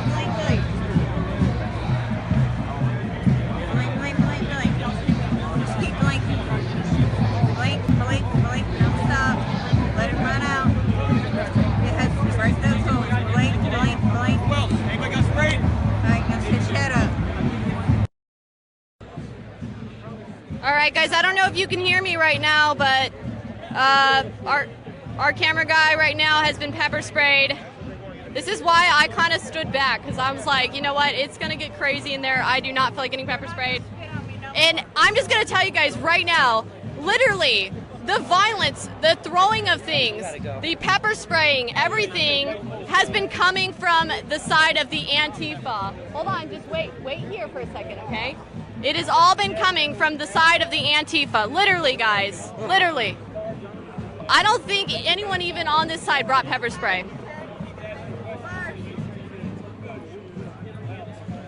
It's pepper spray is no joke, guys. It is horrible. And I've seen so many guys, he's having a panic attack right now. That makes it worse. Oh my gosh, I don't even know if you guys can hear me. Can you guys hear me? Our mic got disconnected. Oh my God. No, you don't need to be going over there. That's why I stood back. I was like, you know what, this is crazy. And okay, so here's the other thing. You see these barricades here? The police are standing right there. You can see them behind. You actually were not allowed to go over there on the other side of these barricades. They've blocked off all the safe routes for these people that were protesting, and they would not allow them to exit the only way. So the only way for these all these right-wing Unite the Right people were to, the only way that they could get out of there was actually to have to walk through the Antifa protesters. The police would not let them exit where they were through the other side of the barricades. Antifa, literally, guys, literally. I don't think anyone even on this side brought pepper spray. It's pepper spray is no joke, guys. It is horrible. And I've seen so many guys, he's having a panic attack right now. That makes it worse. Oh my gosh, I don't even know if you guys can hear me. Can you guys hear me? Our mic got disconnected. Oh my God. No, you don't need to be going over there. That's why I stood back. I was like, you know what, this is crazy. My goodness. And, yeah. This is where all these guys are coming back over here. We're over by the medic area, it looks like, on the Unite the Right side. This is getting really scary, guys, and really crazy. Literally, the Antifa are pepper spraying like crazy. I don't know if you guys can even hear me right now because our mic stuff got messed up, so please let me know. All right. Can you guys hear me? Yes or no? I don't think they can hear. Do you know how we can stay back here? Do you know how we do the audio? Because it feels like. Yeah, yes, we hear you. Okay, thank you so much for letting me know that you guys can hear me. Oh my gosh. All right, we've got people. This is the injured area. This is our camera guy right now. It's not fun being pepper sprayed. Even these guys just coming over here, having been pepper sprayed, it's making me cough. Like, seriously. Oh my God, you could just see water bottles being flown. Not water bottles. What is it? Piss. Oh, they're throwing urine? Yeah. Urine and liquid gel. Liquid gel. Get in your eyes. Oh my gosh. Did you? Burn your skin. Oh, it burns your skin? Some kind of chemical. Yes. Look at him. Oh my God. So it's like a chemical weapon. Chemical. They can't fight us on head on. They got those stuff at us. Wow. Crazy. We're fine. Oh my gosh. It's bad, guys. I'm surprised they haven't called in the National Guard yet. I mean, how long are the police going to literally just let people, like, beat each other in the streets and pepper spray each other? I'm going to kind of go over here slowly. The National Guard were on standby. I didn't know at the time, but yeah, the National Guard were already on standby, and the mayor, the governor, they just didn't do anything. And I mean, even the mayor just having all these stand-down orders, it's insane. It's insane. They had riot cops, and at one point in this footage, you will see all the riot cops lined up, and they're just standing off to the side. Yeah, he's been pepper sprayed pretty bad. The lady. I got help. The lady poured stuff in his eyes. I can use some water. And look, I mean, really and truly, it's the Democrat mayor, it's the governor, it's their fault for standing down or giving the stand down orders to the police. Because the police would have gladly went in there and cleaned things up, but they gave stand down orders. And you'll see finally when the police did get in action, what ends up happening ends up making it way worse. Because they make the Unite the Right people, they shove them into the Antifa people. Instead of opening up the cattle gates and letting them go in the opposite direction of the Antifa, they push them into the Antifa. How are your eyes right now? Where are you getting better with this 1 to 10, 10 being... Yeah, it's pretty bad, guys. That on there, just rub it in a little bit. This is why I did not go down in the thick of it. I would have gotten really pepper sprayed bad too. So this is where we're at right now. We're over on, I guess, the side. We're standing over on the side where the Unite the Right rally people are. Because quite frankly, I don't feel like getting pepper sprayed and tased or beaten by the Antifa and the Black Lives Matter people, because literally they've been making threats of violence. They see the InfoWars moniker and they want to attack us. So it's unfortunate. It's unfortunate that people just can't come out here and allow people to peacefully exercise the First Amendment. It's really pissing me off that the Antifa thinks that it's okay to come out here and attack people and be violent against people. Okay, so you don't agree with their point of view, you don't agree with their beliefs, but what the heck are you doing coming out and physically assaulting people for exercising their beliefs, their First Amendment beliefs? And you know what? It's all coming, literally, it is all coming from the Antifa. The violence, the Black Lives Matter side, it's all. And here's what I'll say. I did see the majority of the violence coming from the Antifa. But, you know, at the time, based on what I had seen physically with my eyes, I was reporting what I had seen. But after reviewing the footage myself, like we saw that clip where the far right person threw a water bottle, or you see the footage where our cameraman goes down there and catches the scuffling and the fighting with the far right people down there as well. You know, I was reporting on what I had seen with my own eyes. After reviewing the footage, you can clearly see that there was violence from both sides. However, it did seem as though Antifa were the primary ones instigating, meaning I think if Antifa weren't there, if they weren't agitating, if they weren't pepper spraying and assaulting people and getting things going, this Unite the Right rally would have just been there protesting, and then they would have went home. But, you know, so there were violent agitators on both sides. But I believe the predominant violent agitators were the Antifa, from what I had experienced. Coming from them, the Unite the Right people are not the ones aggressing the situation here.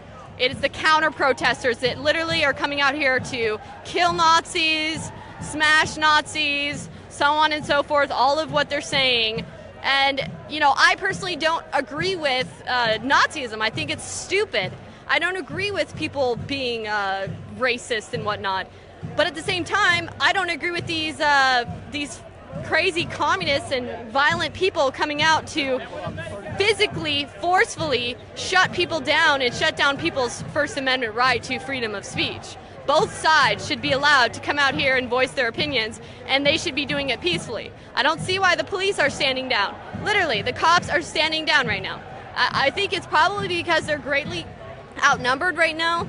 Now, the National Guard is on standby, and I really think that the National Guard is going to come in at some point, because I don't see this de-escalating. I really don't see this de-escalating. How you doing? How's it going? What's going on out there? A lot of Antifa or counter-protesters spraying people with mace, throwing water balloons with urine, throwing water bottles, just doing everything that they can to impede the free exercise of the right to assembly and free speech. So do you think this is more about free speech than it even is about the statue over there? Free speech is an important element of it, but for a lot of us, you know, we don't like that the symbols of our culture are being erased, and they use cultural Marxist ideologies to justify it, you know. And we're here to stand against that, and we've got a right to be heard. We will not be replaced.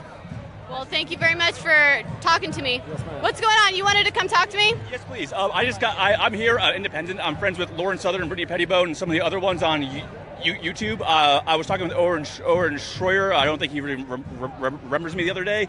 I came here because Charlottesville is nuts. I used to live here a few years ago. I got sprayed in the face with, I hope it was pepper spray. I broke up a fight between Antifa. To be quite honest, I infiltrated Antifa because they called for shields. And I got my bulletproof shield out of the car. They shoved me up front. I started asking them all these questions. They sent me to their leader, got it on camera. I got them on camera throwing piss and whatnot. I got them on camera filling up their balloons with whatever the hell that was. Then I switched sides, came over here to talk to you guys. So anything you guys want me to do, I'll do it. I'll go back in there, man. I broke up 3 fights already. Well, I don't want you to get hurt. They're still throwing stuff. I won't get hurt. I just saw them literally. They just threw another water bottle full of something over here. But may I actually ask you a few questions?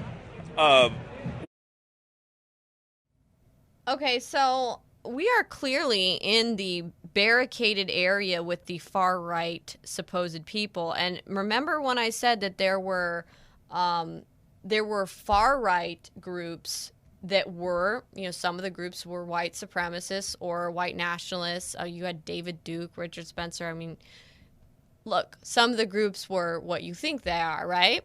But then you also had just other conservatives, other Republicans, people who were clearly not part of the those more far-right extreme groups that were just there because they don't want statues being taken down. They didn't want the Robert E. Lee statue being taken down.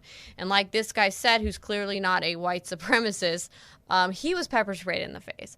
You have other people, you can see a woman of color standing right behind, and this is in the far-right area. She's not being attacked. She's not being pepper sprayed by the far-right people. So I mean, it just goes to show what the tolerance levels were on either group. And, I mean, things are a lot more gray. You know, everyone wants to sit there and wonder which side was good, which side was bad. You know, things are a lot more gray.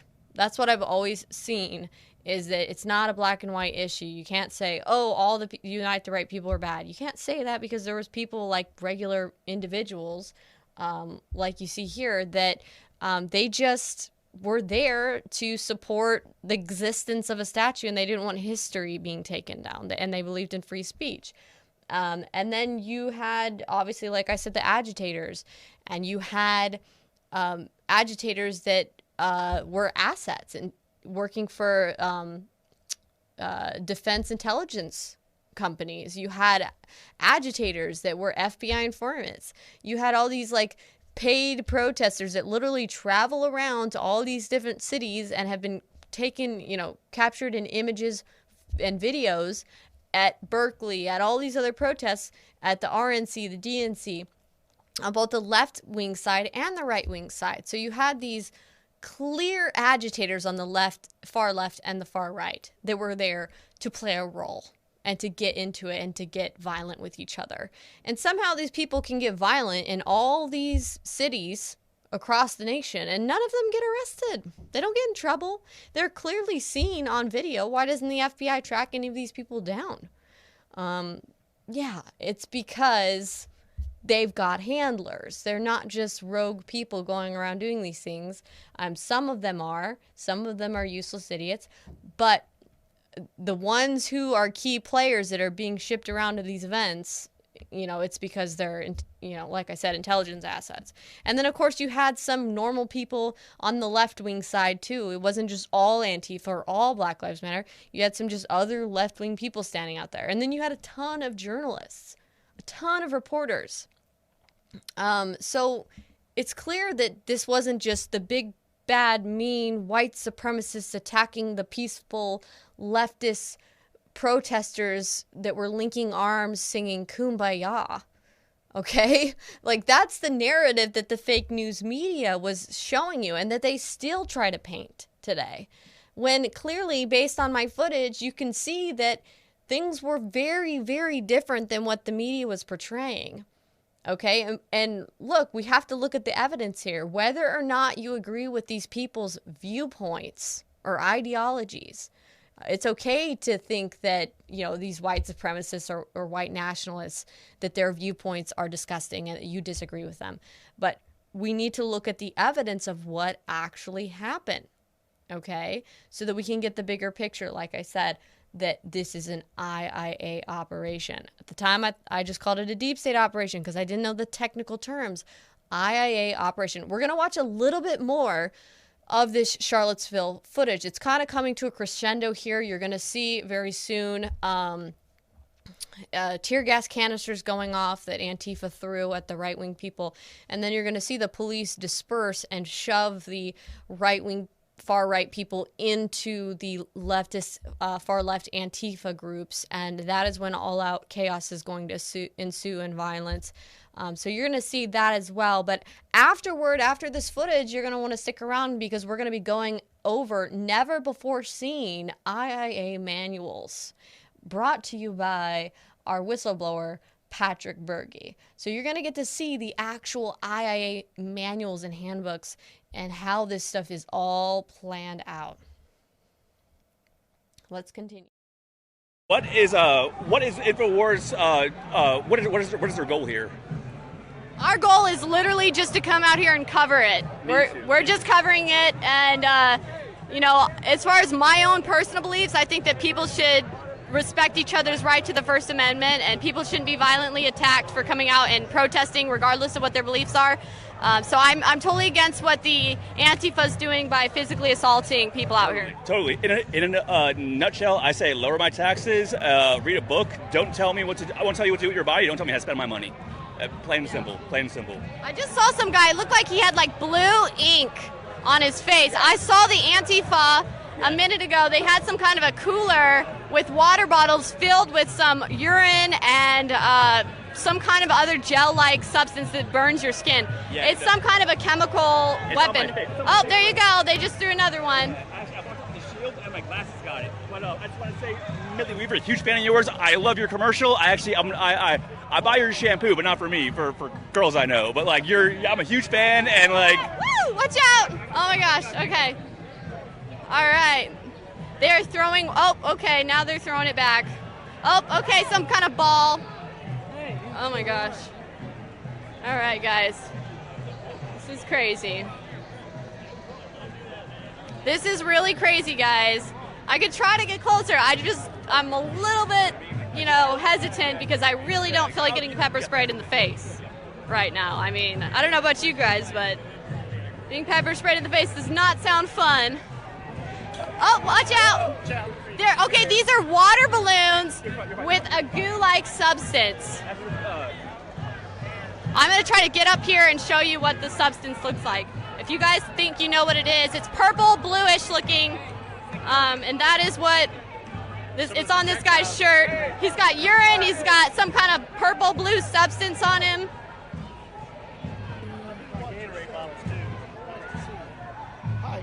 Okay, all right. Oh my goodness, this is crazy, guys. Literally. So sketchy. Oh my gosh. Another guy covered in pink stuff. Is it paint? Is that paint? Could you say hi to my niece for me? She's turning. Oh, watch out. Okay, watch out, guys. All right, I'm not gonna be focusing too well on talking to people because literally it's like they're throwing water balloons over here full of some kind of Look at the it looks like tear gas or some kind of substance being sprayed. You can see the mist in the background there. Crazy substance. Do you guys know what the substance is? It's piss, shit, paint, and mace. Oh my God. Alex Jones. I just want to say hey to Alex Jones. Some of them are piss, some of them are paint. Piss, piss, feces, chemicals, paint. That's what they're saying it's full of right now. This is so ridiculous. Woo! Jeez Louise. Okay, so I kind of sound like a little bit of a valley girl here. But what you guys probably aren't seeing is that there were water balloons and water bottles being thrown, and the video camera didn't always catch it. But you could hear it thumping and like see in your peripheral vision things being thrown. So that's why I was kind of a little bit squeamish there, because I did not want to get hit by a projectile. This is so crazy. I'm like laughing right now. This is ridiculous. People are so ridiculous. Oh my gosh.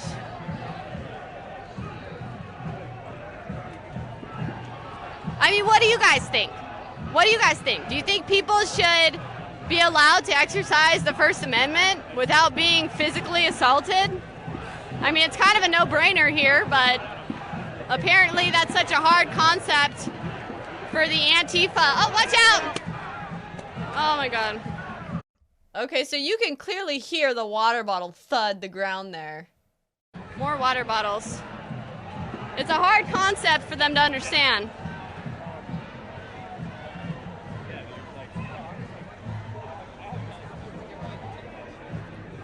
This is all because people are having a protest here. Oh my gosh. You know what's interesting though, is if the Antifa and the Black Lives Matter and all these other groups just didn't show up, didn't even just ignored this rally here, protest here, it wouldn't get nearly as much attention, and people wouldn't even care about necessarily what's going on here. But it's the fact that you have an opposition that's causing conflict, that's got everybody paying attention to the messages of the people in the Unite the Right rally. You know, I mean, they're also paying attention to the messages.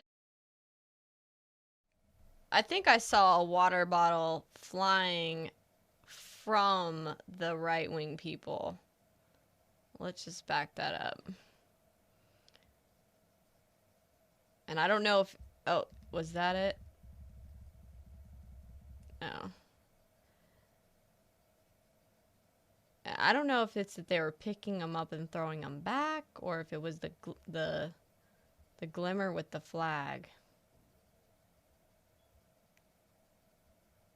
I was kind of chatting there for a minute.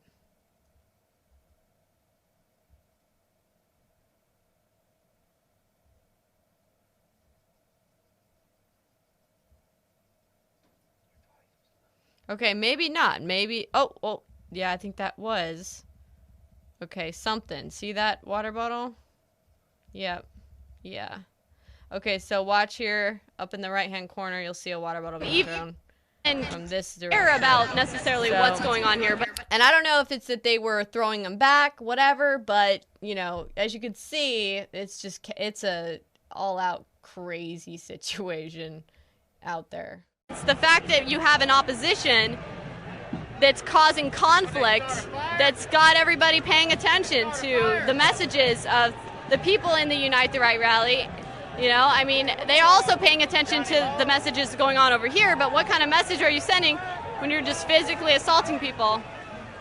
They're retreating, it looks like. Okay, so at this point, Antifa starts popping off tear gas canisters. And I get intel on that later on in the video, but you can see it right now. Oh, tear gas. Okay. I think that the police might have deployed tear gas. See, I thought it was police at the time. Nope, police weren't doing anything. They're breaking it up. I think that might be the National Guard. Oh shit, no, it's not. The Antifa just are throwing tear gas canisters. This guy needs a medic. This guy needs a medic. All right, how are you doing over? How are you doing? I just need one more. Millie. They're throwing tear gas. Your friend got shot with tear gas, so did I. I was with him. Right there. One of your reporters. Yeah, I They know. just sprayed me all in the eyes. All I was doing was trying to talk to people. I can still barely see, but they shot me straight in the face. The Antifa did? Yeah. I've been dealing with those scumbags for 4 years. I'm out here to defend free speech, and they attacked me. Watch out, there's tear gas. Yeah, We there's should tear move gas back. coming. Grab the backpack and your hat.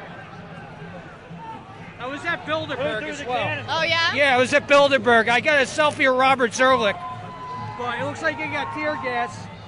They're extremely violent, the Antifa. There are some liberals out there, leftists, who are tolerant and like moderate, but you have these Antifa en masse. They're the most violent, extreme ones. Watch out, let me get your hat.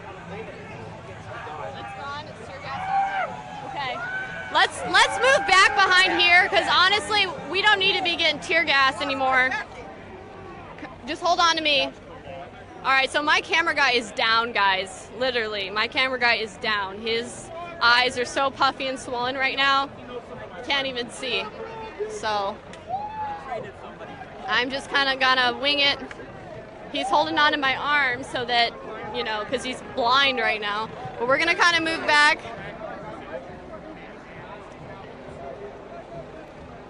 Let's go behind the barricade if we can make our way around. So this is when I try to escape, to flee the situation, essentially, and I was hoping to go to the very back of the Unite the Right protest gated area where the police were all standing to get out, but you'll see very soon that the police actually will not let me go that way. They won't let anyone go that way. So. Oh my gosh. This is pretty crazy.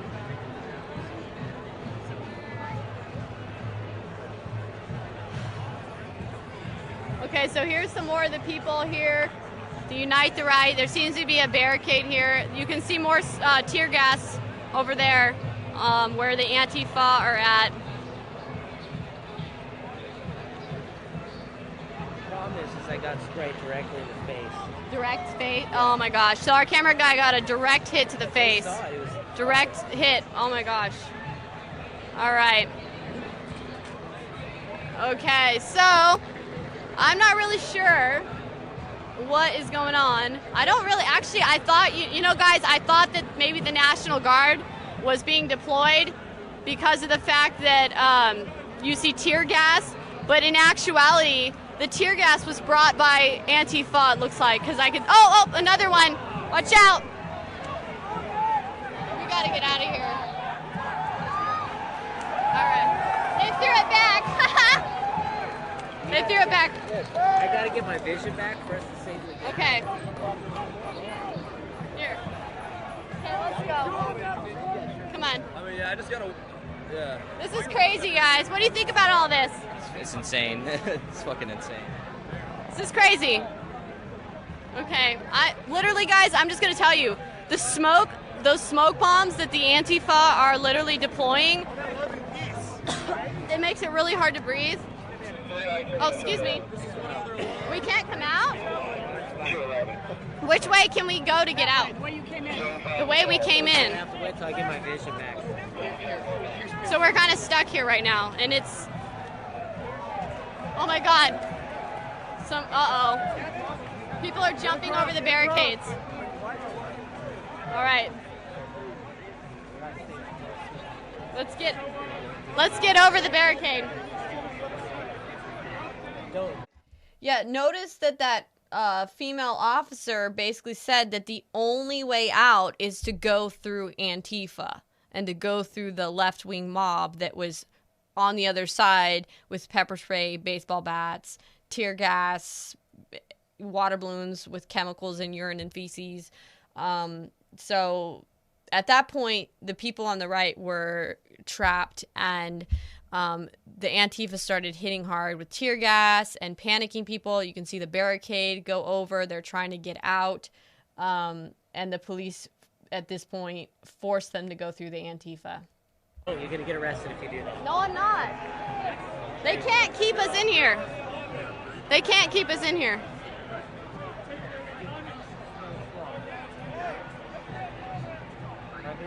The police are like blocking people from being able to go back. They're closed an unlawful assembly, so I guess they're trying to push us out now. Are the police? Yeah, they just bullhorned over yonder there. Oh my gosh, this is crazy. They're coordinating here, and I guess they're going to walk out in unison. So, speaking of which, can I get a minute with you, Millie? What are your thoughts so far? Honestly, I'm not really in the mood for being interviewed. Alex going to counter-signal us on Monday? What do you mean by that? Well, like he'll say we're all racist and everything, and we're just trying to defend our culture. I don't know what Alex is going to say. Like Alex Jones. I've listened to him since 2000. I'm going to try to climb over this, guys, because the Antifa are throwing smoke bombs. So let's get over this.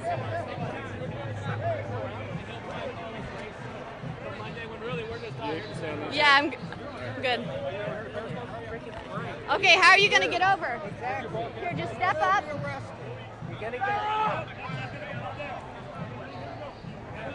Are you going to pull it down?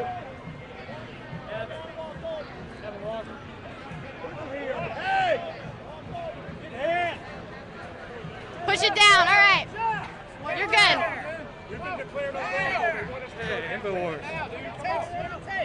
This gathering has been declared to be an unlawful assembly. In the name of the Commonwealth. Here, grab onto my shoulder. It's fine there. It's fine. Immediately you will be arrested.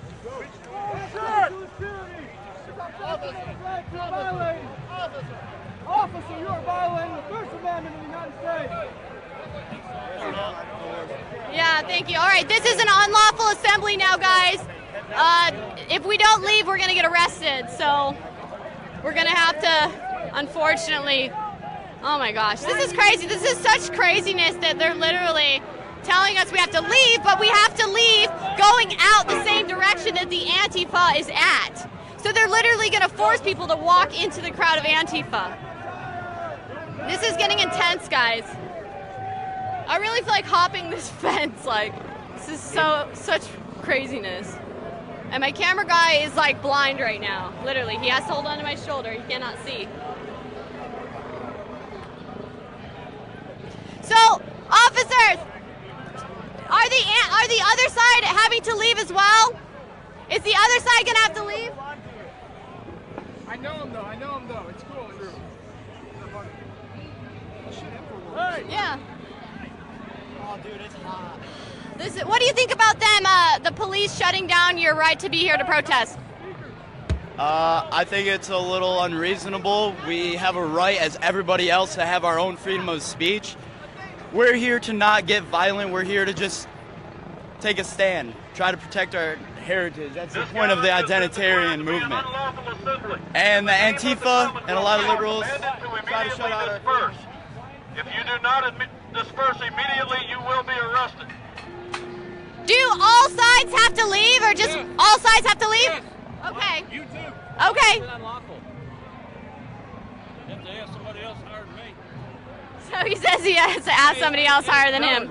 Alex Jones, hey, you're a good man, but come Monday, I mean, please don't counter-signal us, man. You're a good guy. You know, stand up for us. We're not racist. We're out here defending our heritage. Don't counter-signal come Monday, man. So your guys aren't racist? No, we're not. We love our race. We're pro-white. We're not anti-anybody. And in this country, I mean, you have universities where they're saying no white people could come on campus. You have the professor at Texas A&M said we need to kill white people for equality. So, I mean, we got to stand up for ourselves. We can't, in a multiracial society, if you don't unite as a race, I mean, you're going to just get thrown in the dumpster. It's that simple. But Alex, hey, you're a good man. Don't counter-signal. All right. So it looks like we all have to leave now. I'm going to keep streaming, guys. I'll try to stick around here. With a large crowd. I'm going to try to stick with some Oath Keepers if I can see them. What the heck is that? There's some kind of a horn.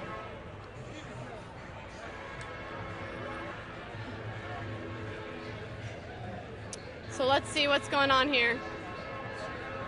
Oh. Okay, all right. So we've got the National Guard here, ready to literally be deployed, and the police.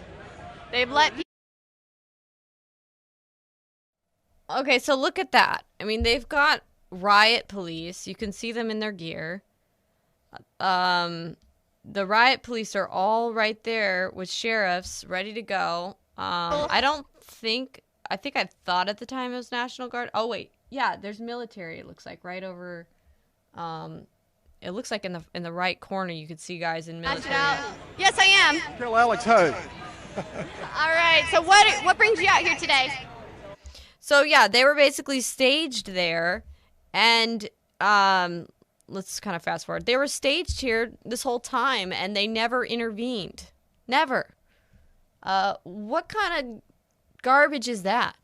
That they just allow lawlessness to ensue? Gee, what happened in Charlottesville seemed to be the theme that then subsequently happened with Minnesota and all these other riots, except minus the right-wing presence. You mostly saw, I mean, what you saw in those Democrat cities when you saw the burning down and these Black Lives Matter protests, riots, really. I mean, I wouldn't call them protests. What you saw there were stand-down orders. You saw oftentimes the police just kind of gave up, or the city officials, like the Democrat-controlled mayors, governors, they didn't do anything. They let lawlessness ensue. There were many times these Democrat governors could have called in the National Guard. Trump was waiting on standby, ready to assist them, and they chose not to. They allowed lawlessness to ensue. So the real scary thing here is when you have people who are in control and in power, and they just choose to allow lawlessness, and they tell the police to stand down. It's a scary thing. It's a scary thing, but it is what happened in Charlottesville, and it's why Charlottesville escalated the way it did, and why it was so violent the way it was. And that was essentially, like I said, to create the media narrative that the left-wing media wanted, the fake news media wanted. Because remember, you follow it all the way up, military-industrial complex is behind all that, okay? You've got intelligence assets in the fake news mainstream media, and those intelligence assets work for, the military-industrial complex. And the military-industrial complex had to get rid of Trump because Trump wasn't their guy. They didn't want Trump to be president in the first place because Trump wasn't willing to go just fight needless wars, endless wars. Trump was not a war hawk. Biden is a war hawk. That is why they're mad. Hillary Clinton would have been their war hawk as well.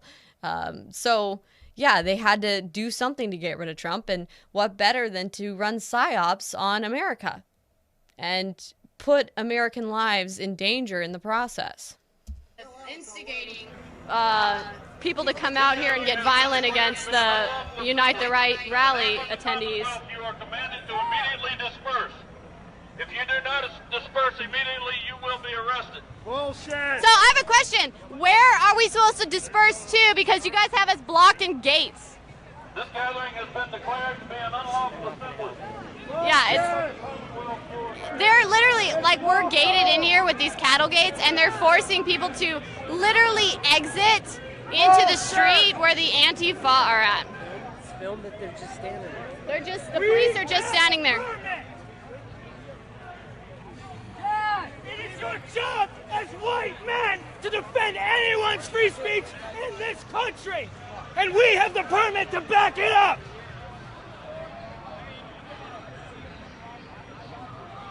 That's your job, white man, and we're asking you today not only to defend people with free speech just as much as you defend theirs, but that we defend your own kind's free speech, you fucking pieces of shit. If you dare break this up, that is unlawful, and we will sue you. We have lawyers. We have the legal means to do what is necessary to make sure you don't get a pension by the time you retire because you broke the law. All right, so that guy was really looks mad. like some news is out here. My arm is burning even just from you touching my arm, just from holding on. Okay, there's the police right now. All right, they're coming in. They're going to push us into the Antifa right now. The police are coming, and they're going to literally push us towards the Antifa. So we better start going. No. And remember, guys, the powers that be, they want us all fighting over race or fighting over political teams and parties. They want us all at each other's throats so that we don't actually look up at them and drain the swamp and drain the deep state and call out these corrupt intelligence people like the military-industrial complex and all these military private contractors that are running the show behind the scenes. They don't want us calling them out. So they want us to be fighting and warring with each other, destroying our own country. And it's unfortunate that many people fall into that tribalism and whatnot. I mean, both the people on the Black Lives Matter side, I mean, you see them and they push this like black supremacy, which is ridiculous. And then you see some people pushing the white supremacy. It's like, look, everyone needs to just calm down with this stuff and realize that we're all human beings and that we're all Americans and that Americans all bleed red blood and that we're all in this together. And the real people that we should be angry with are those who are trying to destroy our liberties and our freedoms and our country. See, they want us at each other's throats so that we're not pointing out the real corruption and the real individuals that are actually causing the strains on all of the communities in America, whether it be the black community, the white community, Christian community, Jewish community. They want to have us all divided so we're easily conquered and easily controlled. Let's continue.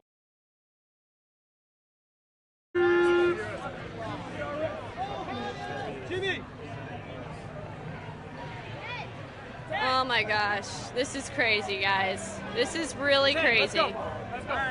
So they're forcefully making everyone leave here. So I guess the Antifa get to win because they come here, they start assaulting people, throwing things, getting physically violent, and then the National Guard comes in. They were throwing tear gas over there. The little grenades of tear gas and smoke bombs they were throwing at us. Where do you get tear gas? You can buy it online. Oh, you can? Yeah. You can make it too. What do you guys think about the fact that you guys have to leave now because these guys showed up and were violent? It was expected. That's what they do. That's what they did in NOLA. Go figure.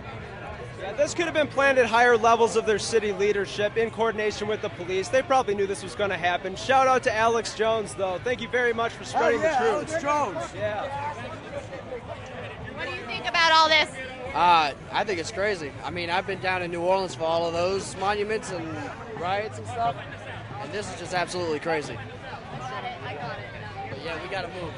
You can't even see right now. All right. Man, my skin is itching right now from all of the tear gas and pepper spray just everywhere, just in the air with the humidity. Hello. Yeah, how's it going? What do you think about all this chaos? Well, you know, we're the establishment, right? But we get shut down by the military and riot squad. But, you know, we're the ones in power. You know what I mean? We're the ones you have to watch out for. We're not the ones shutting down shit. So, what do you think about them coming and being violent? Did you see violence on both sides? No. I saw a lot of our guys getting pepper sprayed, hit. We were pepper sprayed. Yeah, pepper sprayed. We didn't bring nothing. We came here for a peaceful protest. It was announced by everybody on our side this was going to be peaceful.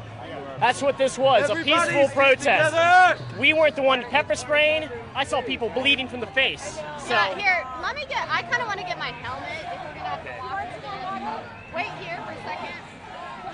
Sorry, guys. I have to hold this for a second.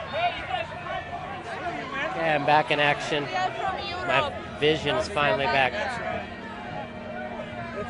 Can I interview you? What do you think about? Where are you from? I'm a journalist. What do you think of all this? Well, we are trying to be neutral, so. Okay, that's fair. So are we. Okay, so I've got my helmet on now, guys.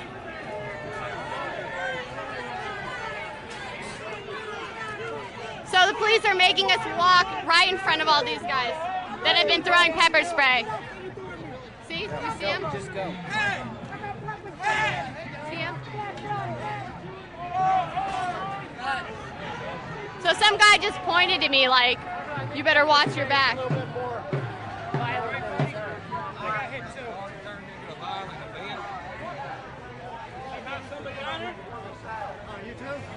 All right.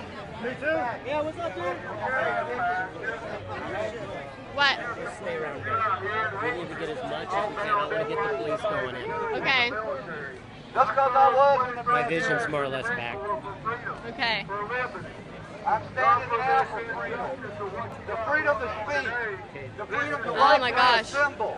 Well, so right now what's happening is we have the police declaring that this is an unlawful assembly. They're forcing everyone to leave. Namely, they're first forcing the Unite the Right rally attendees to leave, and they're forcing them to walk right past all the Antifa and Black Lives Matter people that were throwing the tear gas, the bottles of urine and feces and chemicals. And it seems just like the Antifa and Black Lives Matter strategy was to come out here, be violent, physically assault people, make such a huge riot that the police would then be forced to shut it down, essentially. And now they said everyone has to leave, but I don't see why only the Unite the Rally people are having to leave. I don't see any of them leaving.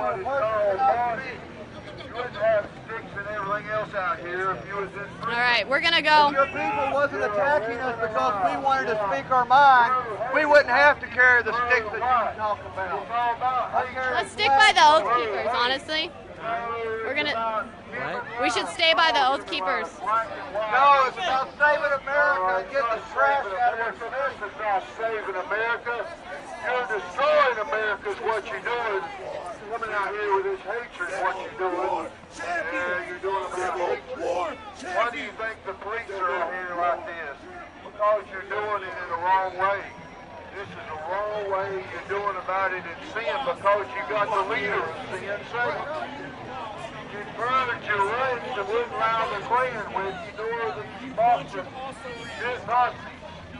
All these are evil groups. We for the destruction of America. That's what you need to know. Yeah, these are the Nazis. These are the Nazis, guys. The racist Nazis. It's ridiculous. I mean, give me a break. It does not matter if you like what we have to say. We have our right to speak. You're foolishness. You don't understand.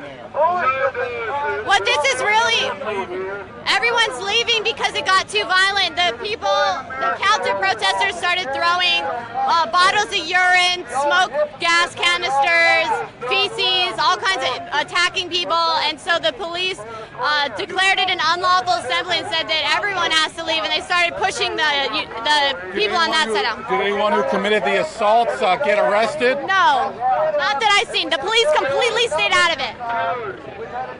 Wow, sounds like if someone was committing acts of violence, they should have been arrested. Yeah, I think, you're probably right. But the police did not do a good job keeping the peace here. So their strategy is to literally just force everyone to leave. God says that all hatred is Let me go down there and catch you. All right, let's go. Down with communism, down with socialism. Bring God back to our country. Take these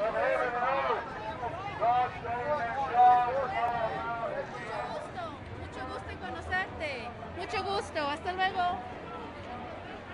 All right, so we're going to be going down here. It looks like people are accumulating actually at a different park. Oh my gosh. Oh no, so those are more Antifa down here. Black Lives Matter people. And we're literally being forced by the police to walk into these people because the police are saying they're going to arrest the Unite the Right people if they stay over at their protest location where the gates were set up, and they're forcing them to have to walk through all of these Black Lives Matter activists and Antifa activists. And these people have been violent in the past. And stronger than you. You mean stronger than journalists? I'm a journalist. Journalists aren't fighting the battle. Cute, both of you, with your false information and your bubble, but you lost and you keep losing. Spray? Could be. I don't know. I wasn't there. Okay. But good luck. Keep trying. Yeah, thank you for coming out and violently attacking journalists. I saw journalists on both sides getting attacked, so thank you. Yeah, no, please keep it up. Thank you. Come on, let's keep going. I don't want to be near these people. All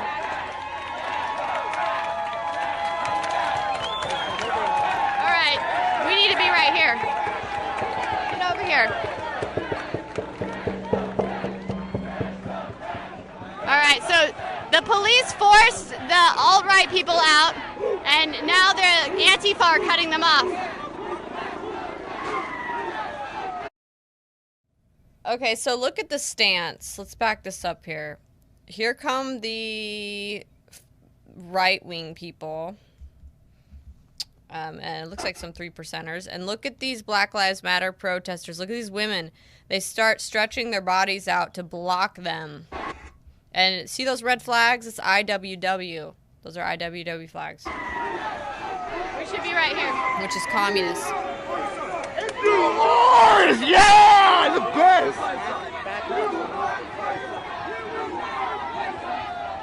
These communists just pepper spray us. America's strongest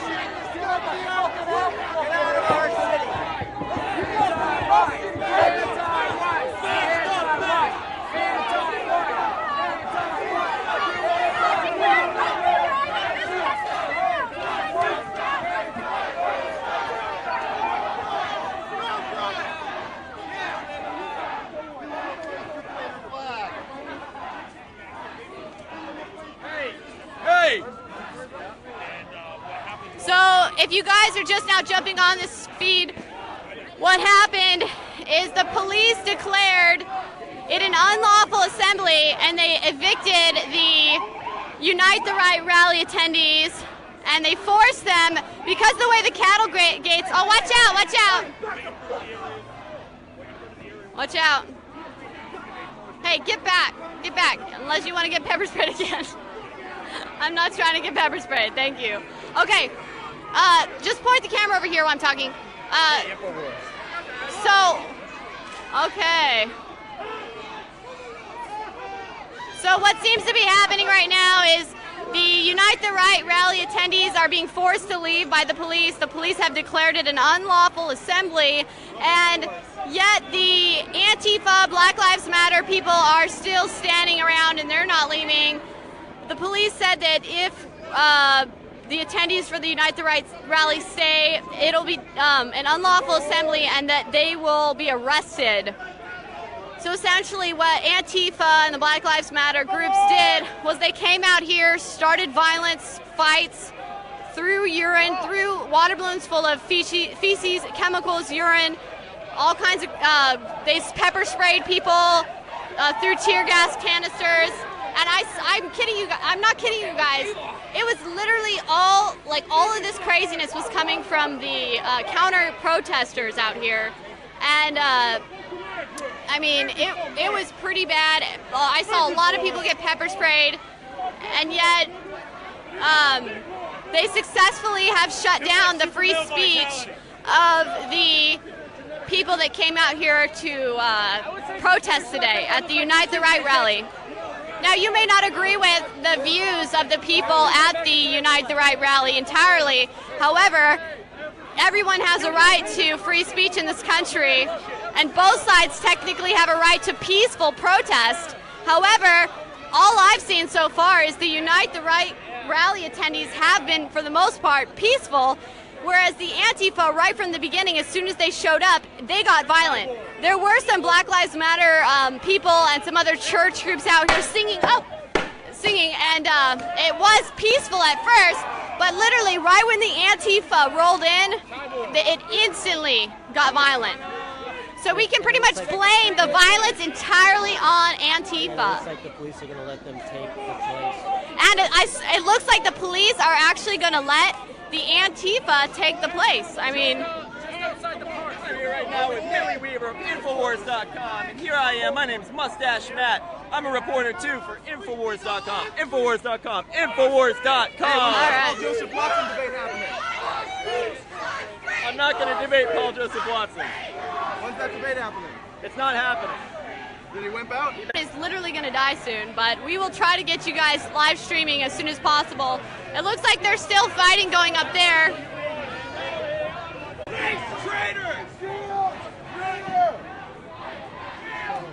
There's a total fight breaking out up there. Pepper spray going. Okay. We've got pepper spray being deployed. Yeah, you can see the fog from all the pepper spray.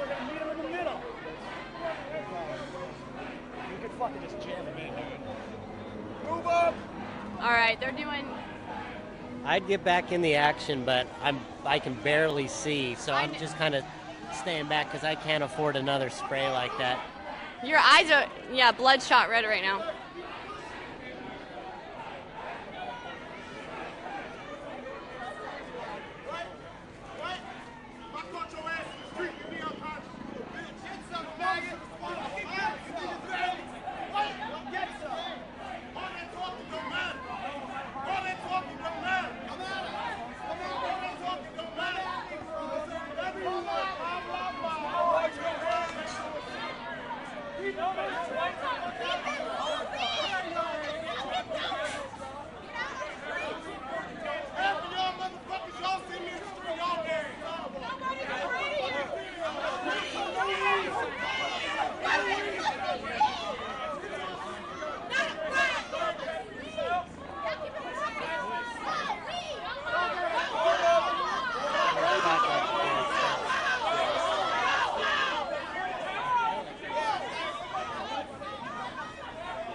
Literally, Black Lives Matter and all the leftist groups are totally being allowed to dominate us. Get up on here. Get up, get up, get up, get up, get up. Get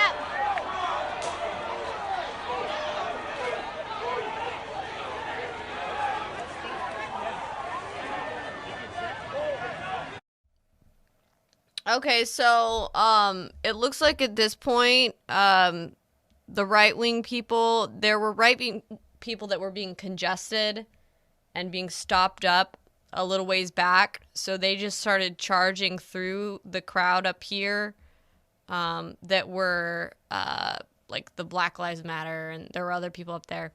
And so they just start charging through, you can see, and then you'll see the pepper spray flying. So let's, let me show you guys this. We kind of run out of the way because we don't want to get stampeded. But see, there's Black Lives Matter people kind of blocking the road here, facing off these guys. These guys here.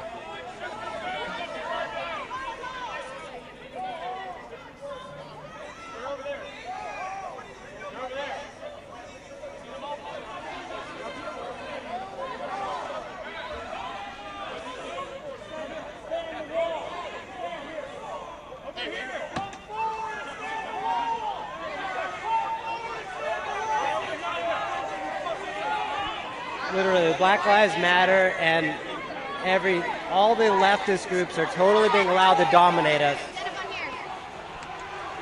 Get up, get up, get up, get up, get up. Get up. Okay, so let's pay attention.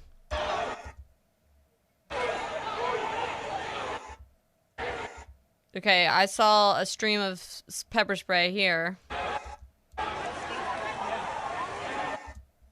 Like, I don't know if this is water or pepper spray also, but you can see the jets of it.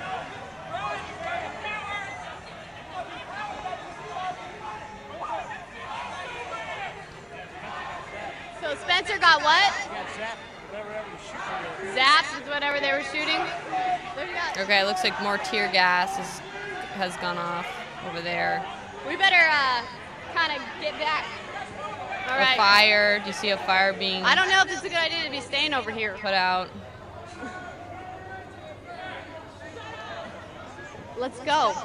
Come on. Get down.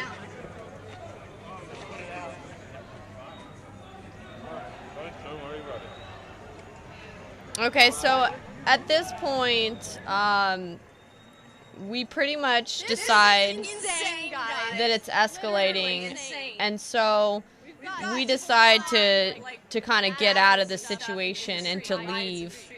It doesn't really look as much like a riot. It's just like a battle. Oh, okay. We got stuff being thrown. Tear gas. Okay. The police are they helping? I mean, I have all the video of. Now they're telling us we can't assemble until 12 o'clock. We're like, what's the point of kicking us out 30 minutes till just for us to fight back through that? So they're trying to shut us down, I feel. I don't really have anything else. I stood with Spencer against the police and I got sprayed. Look at me, I'm fucked up, Alex. Look at that. The police sprayed you? They sprayed me. I'm sorry. Alex, don't counter signal us, bro. The police, they got me, bro. I've been listening to you since 2010. Look at this. Okay, so you guys pretty much get the point here. I don't think there's that much left here. It's pretty much the end of it. This guy talks for a little bit, and then we decide to leave. Let me see. Yeah, at this point we just... Wait, what's this? Oh my goodness. All right, looks like the Oath Keepers are back. And I think I'm not positive, this might be the street where the car drives through. The alleyway. It looks like the Oath Keepers are back over there. I don't know if they're going to be going back into it. This is just all out chaos, guys. I'm gonna be honest with you. This is chaos. I have seen 0 Trump signs, just to let you guys know. I mean, this is nothing about Trump. This is everything about race in this country and about the First Amendment. Okay, so you guys get the point here. You know, it's easy to get sucked into sides because that's the way this whole thing is designed. It's designed to make people want to, you know, pick a side. Which side was right? Which side do you think, you know, you would align with, right? It's easy to get sucked into that, and that's how it is when they want to set up opposing sides to pit against each other to then be able to control the entire narrative, okay? So, you know, I don't even want to get into that stuff that much, but there were just regular people there at Charlottesville. Clearly, as you could see, a lot of just regular people on the left and the right. And then there were also agitators on the left and the right. And these agitators and protesters are like professional people, protesters, that literally travel around the country and have been seen and captured on video and photographs at tons of other events. Even in Shadowgate 2, you'll see we included a little tiny part about Charlottesville in there, and I don't know if I can find the clip, but basically I recognize several people on the left and the right who frequently went to all these other big events where you had this big media stir and big media presence, all right?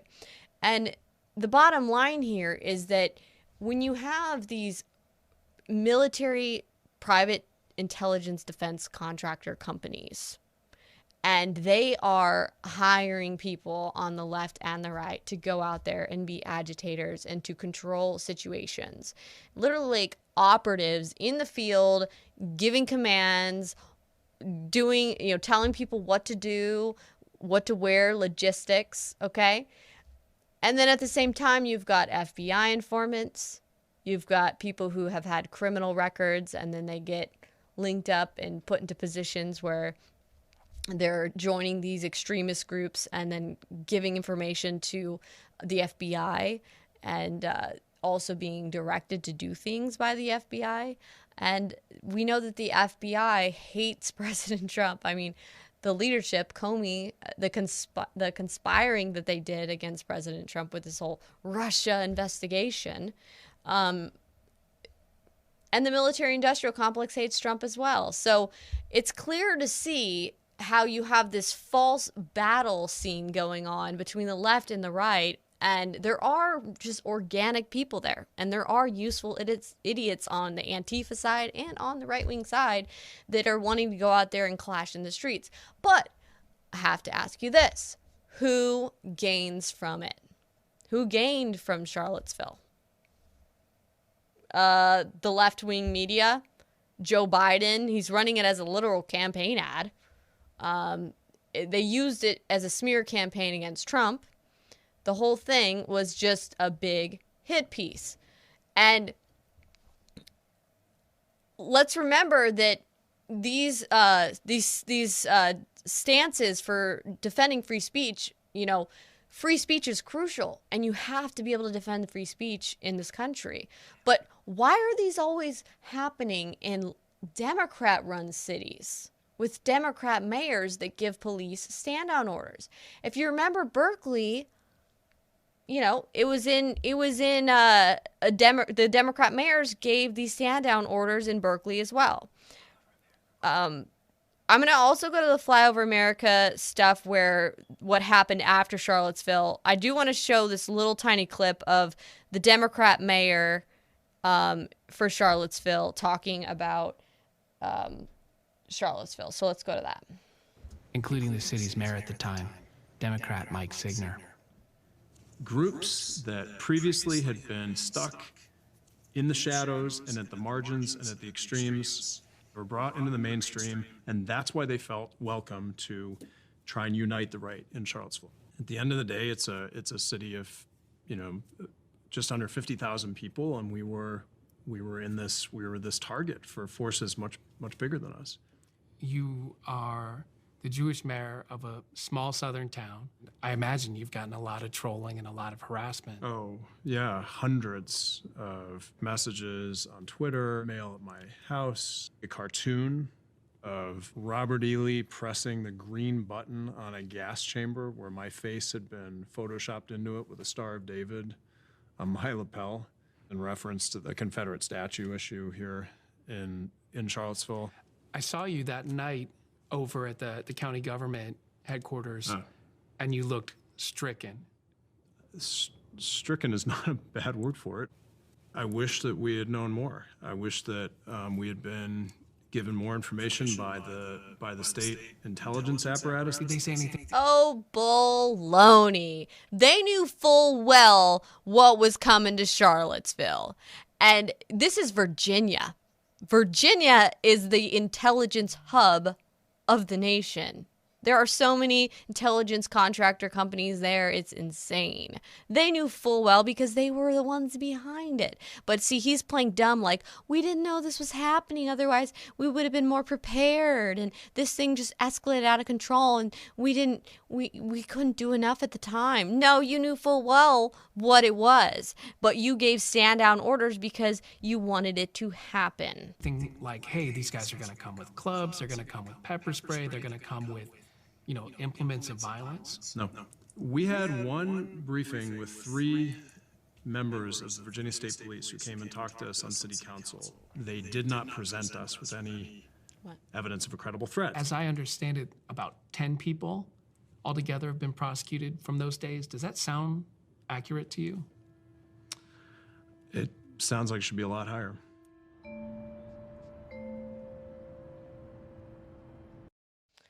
So there you have it. There's the Democrat mayor trying to just act like they were so shocked and surprised and they didn't see it coming, and, you know, they wish they would have been more prepared and had the National Guard going there and whatnot. And it's more just fake narrative. And of course, many people didn't get charged. People didn't get arrested. They were able to just, you know, beat each other in the streets and commit crimes. And hey, you know, the media got their hit piece. They got what they wanted.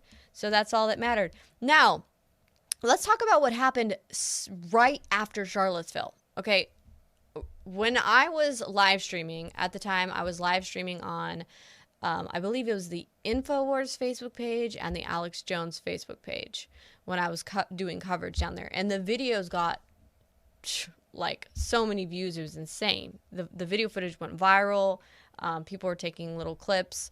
I also did a video footage afterward, like just a stand-up talking to people, telling people what I saw, and telling them that what I saw looked very staged. It looked like a deep state operation, in my opinion, and I recognized a bunch of people from other protests across the nation because, hey, it was my job to literally travel around across the nation to all these protests. Hey, I was getting paid to do it. It was my job. I was a journalist. Who's paying these people, these professional agitators and professional protesters, to travel around, both on the left and the right? So those things looked very bizarre. And then also the enormous presence of media. Okay, and it was like clear that these media people, mostly left-wing, were going to paint this picture here that was very one-sided instead of showing the entire thing, which is what I was trying to do with a live stream and a phone. I mean, my goodness. But so what happened afterward was I started getting attacked and targeted by what? By left-wing, literally by the mainstream media. And by leftist trolls trolling some of my events. If you guys remember, back in around this time period, even before Charlottesville, I was hosting a little series where I went around the country and I was interviewing Flyover America. I was interviewing people from inside the middle of the country and just going around interviewing farmers that were pro-Trump and interviewing people of all different national backgrounds and situations and whatnot, and getting their story as to why they were supporting Trump and why they were conservatives, and kind of like a walk away type. In a way, it was like kind of walk away, but it was a little serious. It was fun. Flyover America, very benign, okay? And I had all of these event pages posted, and back then, Jack Posobiec was also hosting these Google protests that he was planning to do, where there were going to be nationwide protests at Google, and it was censorship protests. And so there was already a pre-planned protest that I had on my Flyover America Facebook event page, where it was going to be a Flyover America / Google protest event, where I was kind of mix the two together. Like we could gather together, because the Flyover America event pages I had, they weren't really protests. They were more like meetups, so that people could all meet together and share their stories, and it was just like a little tour type thing. But we meshed the Flyover America meetup with the March on Google protest that was in Pittsburgh, okay? And I had already had this event page put up, and look at it, it's August 19th, which was only like a couple days after Charlottesville. Because I was at Charlottesville, and because I was covering it, and I was calling it out for what it was, calling it a deep state operation, you saw how those other journalists were literally taking pictures of me and making sure that they were, making sure that they were marking who I was and acknowledging that I was there at Charlottesville. Now, afterward, these event pages got targeted by a PSYOP, where they were like literally trying to accuse me of doing the next Charlottesville. All of a sudden, all these media outlets started running stories saying that I was going to do Charlottesville 2.0 in Pittsburgh with this March on Google / Flyover America event. So people started attacking me on my page. But not only that, TV media outlets started covering it, claiming that I was going to hold this protest. Let's see if I can find the clip here. I'm trying to find, right here. I believe this is it. Alt-right say that Charlottesville was just the beginning to promote their agenda. They are planning more rallies and protests in 9 cities, including here in Pittsburgh. Their target is Google. Lynn Hayes-Freeland is live now with more. Lynn? Stacey, right now, Mayor Bill Peduto says that the city is aware of what's planned for Saturday. In fact, late this afternoon, he tweeted, "We are very aware of the event on Saturday. We are preparing as all groups have a constitutional right to gather in our country." And you know what event they're talking about? As though this is going to be Charlottesville 2.0. They are literally talking about my Facebook event page for the Flyover America meetup and this march on Google that we had already pre-planned. And they're literally painting it as though this is Charlottesville 2.0. This is insane. Keep watching. But is the city really ready? Google has attracted a lot of attention since its East End offices first opened, but now this building is scheduled to be the target of an alt-right rally scheduled for this Saturday. So far, people have been shocked. They had no idea that this was taking place. Attorney and community activist Felicity Williams learned about the planned rally on the internet. A Facebook page for Flyover America announced Google offices here were. Look how they are creating the news. Look how they're creating the news, guys. Look at it, says only 29 going, 53 interested when they're posting this story on television, claiming that I'm hosting the next Charlottesville in their city, getting everyone stirred up and scared. Like, people start panicking. And so what do you think happens next? Well, the event page gets targeted by left-wing trolls and a bunch of Antifa people going on there saying they're going to do a big fight, and, you know, and then even some right-wing people start joining in on there. And I'm like, whoa, whoa, whoa, my event page is being hijacked in the exact same pattern and way that the original Unite the Right rally's event page was hijacked. So pay attention. Let's watch more. Included in a list of planned rallies for the weekend. Her concern, was the city prepared after watching what happened this past weekend in Charlottesville? I hope that they are taking the necessary steps to prepare because, again, as I said, I'm pretty sure Charlottesville didn't anticipate what happened there happening in their city. Google is actually private property, according to the city, and so far no permit has been requested. Police will monitor any protest and take necessary precautions. Word of the planned rally is just beginning to spread in the area. I'm concerned. I mean, we live in a place where everyone should have freedom of speech, but it's not right. So just because you have the right to say what you want. They got all this thing going. Look at this.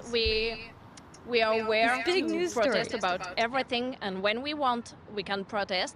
The Flyover America Facebook page is already getting reactions to the idea of coming to Pittsburgh. Those opposed to the rally are hoping to bring interested parties together to come up with a plan on how to address any issues that may arise. And look, literally these posts all only happened after the news online, because they had news stations online writing articles pinning this as a new Charlottesville, and then even made it worse after this. They did this extensive report where they literally got like city officials, the police, like they got people in the town all answering questions about this page as though this is a thing, like this is a protest that's coming to your city, Charlottesville 2.0. They're like working it up, and in nowhere in my event page did it say anything about Charlottesville at all, other than the fact that I was targeted by the Mockingbird fake news media and whatnot because I was there at Charlottesville. And because I covered it and because I called it out for what it was. So they were targeting me, targeting my event. We want to make sure that whatever action we plan, that we are keeping people safe, but we are still able to exercise our rights and to make a statement against this coming to Pittsburgh. So how do those interested parties come together? Well, tomorrow night, 6 p.m. at Kingsley Association in East Liberty, there's a community meeting planned for anyone who has a vested interest, people who live in the East End area as well as work there. Reporting live downtown, I'm Lynn Hayes-Freeland, KDKA TV News. Okay, so my goodness, a community meeting planned? I mean, they had community meetings. They had the police making statements in articles on the whole thing. They're all like, there's no permit planned. There's no, like, they're like, we don't know what to do yet because there's no permit. So we haven't heard anything from the event organizers. Like, they start turning it into this big thing. The page starts getting hit with all this, these violent trolls then start attacking the page. So let me see if I can pull this up. Look at this. Violent trolls. Threatening violence, I should say. They start coming on there and posting on the event page, warning, keep your asses out of Pittsburgh. We don't play these games. You will be met by the people. So they instantly start creating a situation. We're not a flyover state or city. Crawl back to whatever miserable hole in the South Dakota you came out of and stay there. So you can see, like, trolls just start, we aren't afraid of you. Like, what in the world? So my event gets hijacked, and I'm just sitting there like, what is going on? This is too bizarre. This is the same way that they hijacked the Unite the Right event. Just a little tiny meetup. And if you guys followed my Flyover America coverage, you know how ridiculous this is, because my Flyover America footage, like, when I would have these meetups, I'd have like maybe 20 people there. Like, we'd just all get together and, you know, I'd do some interviews with people, and it was just a fun little thing. And they turned my Flyover America event into Charlottesville 2.0, and literally it was on television. They had all these articles running. They started generating trolls in the comment section. So I thought, oh my goodness, this is not good. They're going to try for Charlottesville 2.0. So I contacted Jack Pysop, who was also co-hosting the March on Google events, because what they started to do then was say that all these March on Google events were going to be Charlottesville 2.0s. So we ended up preemptively canceling. I canceled the Flyover America event page, and I canceled it, because I could see the beginnings of what they did with the Unite the Right page. And I'm like, I'm not going to be made into a deep state operation. They're not smearing my name. They're not doing what they did with the Unite the Right original protest organizers. What they, you know, they're not doing that to me. That's basically what I was saying. They're not doing that to me. I don't want to have anything to do with that association. That smear campaign that they were doing. So I canceled the event. I called it off. And I got Jack Pysop to also call off the March on Google for that day as well. And guess what? Like 700 leftists showed up to counter-protest, and no one even showed up to the Flyover America thing because I canceled it. And I didn't even show up. So the news then covered them counter-protesting this event, and all these people thought that there was going to be a Charlottesville in their city, these 700 people that showed up. They're like thinking, yeah, Charlottesville 2.0, you're not welcome here. And it's like, where did this come from? The fake news media created it out of thin air, just like that, okay? So then they latched on to the next event they could find, which was Joe Biggs' First Amendment protest that he had in Boston. Okay, they did the exact same thing. The media started covering it. They started sending trolls to the page. He refused to cancel it, though. Okay, Joe Biggs did not want to cancel it. I tried warning him. I was like, "Hey, Biggs, you know, this is the same thing that they did with Charlottesville. They did it to my event. They're gonna do it to your event. Be careful. Watch out." He refused to cancel it. So what did the media do? Charlottesville 2.0, Charlottesville 2.0, Boston, Boston, Boston. They ramped it up, okay? And it got all these leftists in a frenzy, in a panic. Everyone was so angry, okay? They have to do all this permitting and corral this little area with all these big gates, okay? So Joe Biggs is finally there with his group of like 12 people, and they were mostly like, you had African American people, Indian people, like, you know, all nationalities, genders, whatever, there at his First Amendment protest. Probably about under 20 people were at his protest, okay? And on the outside of the gated area where they had police. They actually had police protecting the gated area. On the outside of the gated area, there was like, I think they said like 20,000 protesters. It was between 10 and 20,000 protesters, left-wing protesters that came to try to stampede his protest. It was so enormous. All the media was covering it. They had the media cameras there waiting for this big event, that the police actually had to transfer Joe Biggs and his other attendees to his event with a van through the crowd, and the people were attacking the vans, and they had to get escorted out of the area. So then as soon as Joe Biggs and his people left the area, all that was left were these tens of thousands of left-wing protesters and whatnot, and police. So can you guess what happened? Well, the Antifa and Black Lives Matter people had no one else to get angry at and fight with other than the police. So the Antifa and Black Lives Matter people started fighting with the police and getting into scraps with the police. At that point, the media panicked because it was no longer fitting their narrative, and they literally turned their cameras off. They stopped their coverage. Oh, well, any news? And they like, they gave the cane, you know? They're like, record scratch. And it just, they dropped it. Like, boom, dropped. Okay? But because I was sounding the alarm on that Charlottesville was a deep state operation, that these were hijackings of events by intelligence agencies that were trying to run PSYOPs, okay, to discredit the president, to discredit conservatism. I think that way more people didn't go to Joe Biggs' event than would have. I mean, he literally had maybe 20 people at his event, which was, I think in my mind, it was perfect, because what ended up happening was when they left, it was just the left, and they're like 10, 20,000 people, and they then just get into it with the police, and okay, you know, and at that point the media is like, don't cover it anymore. And that was that. But the moral of the story here is PSYOPs. These are PSYOPs. The Mockingbird mainstream media can hijack an event and turn it into whatever they want it to be.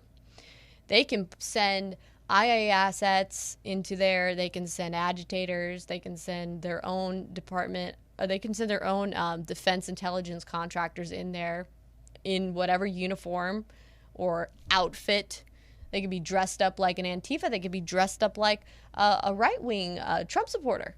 They can be dressed up like whatever they need to be in order to create the narrative. So that is the moral of the story there with Charlottesville. One last thing is we're going to be going over the IIA manuals.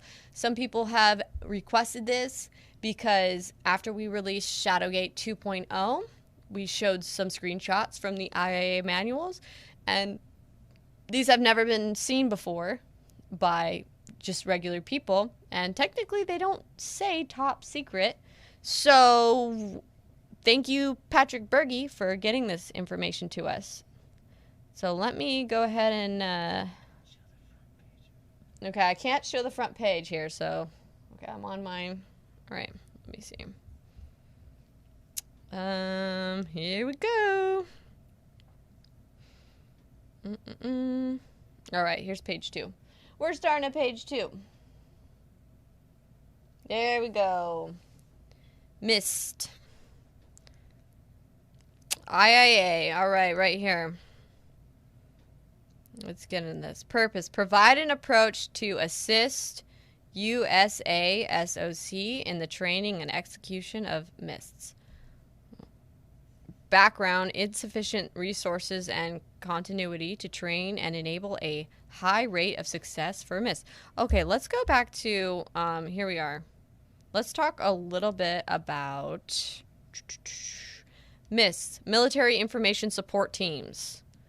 Okay, that's going to be key. So remember that, Military Information Support Teams. Okay, let's continue. Background, insufficient resources and continuity to train and enable a high rate of success for MISTs. End state, provide more versatile MISTs enabled to more effectively meet GCC and U.S. Embassy program objectives. Enhance pre-deployment training.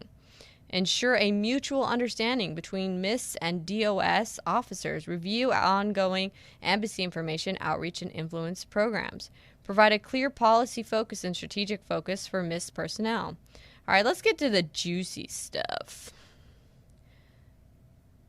Okay. Better understanding collaboration using former diplomats and media practitioners. Look at that. They got media practitioners to train MISTs. Introducing PD professionals to MIST capabilities prior to deployment. Enhanced and seamless problem solving. If required, augmentation teams will assist embassy navigation. I mean, this is some pretty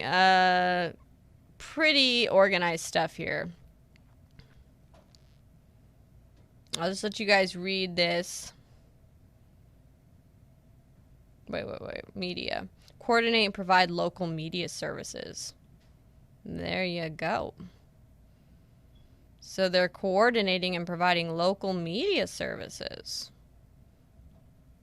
Provide web-based communication network database. They originated in Iraq to support IIA. Third Corps requirement. Maintained and improved after mission end. Developed to reflect the PSYOP process through analysis. Capable of development into a predictive tool for planners. Yeah, predictive program algorithms. Very useful when planning an IIA operation. Data analysis and predictive modeling using ISI. So ISI was the company that Patrick Berge helped design, which the I stands for like iPhone, and the Psi stands for PSYOP. Because everyone walking around with these smart devices, staring at them all day, can be PSYOPed. They can run a PSYOP on them. And that is the whole purpose of that software. And it was originally created in Iraq, but it was created to try to stop terrorism, like to convince people to get out of ISIS or Al-Qaeda, and to convince kids to not blow themselves up with suicide vests. But it got commercialized and put into the market, and now, unfortunately, that is the content for Shadowgate 1 and Shadowgate 2, where it talks about how these technologies and software programs are being run on American citizens today. And unfortunately, these are military-grade weapons being run on U.S. citizens because it was technology that was sold commercially. But the technology was developed using taxpayer money. So that's unfortunate. A new study released by Nielsen has shown that social networking has overtaken email as the most popular internet activity. Blah, blah, blah. According to the Israeli source, the Israeli Military High Command has launched an awareness program warning soldiers to avoid giving details regarding their army units and other details on the net. The report quoted, and this is old stuff too, I believe, because this was like back in 2008. 2009. Sorry, this was in 2009. So imagine what they have today. Yeah, what began as a group of young people venting their rage at the Revolutionary Armed Forces in Colombia on Facebook, an internet social networking site, has ballooned into an international event. Look at that, how they can create events by ballooning things and using bots and fake accounts, fake aliases to make a subject or an event more controversial, to get more attention, to make it look like there's a big crowd so that more people join in. And then you have, at that point, you have real organic people participating and joining in. And you have these troll bot accounts swaying them and getting into arguments with them. And it could be one person controlling hundreds and thousands of accounts. And they can do this all very simply and easily with things like the shadow net. It's very easy for them to do. let's go back to this. Dynology has developed the ISI database in cooperation with both military and civilian professionals in psychological operations and the intelligence community.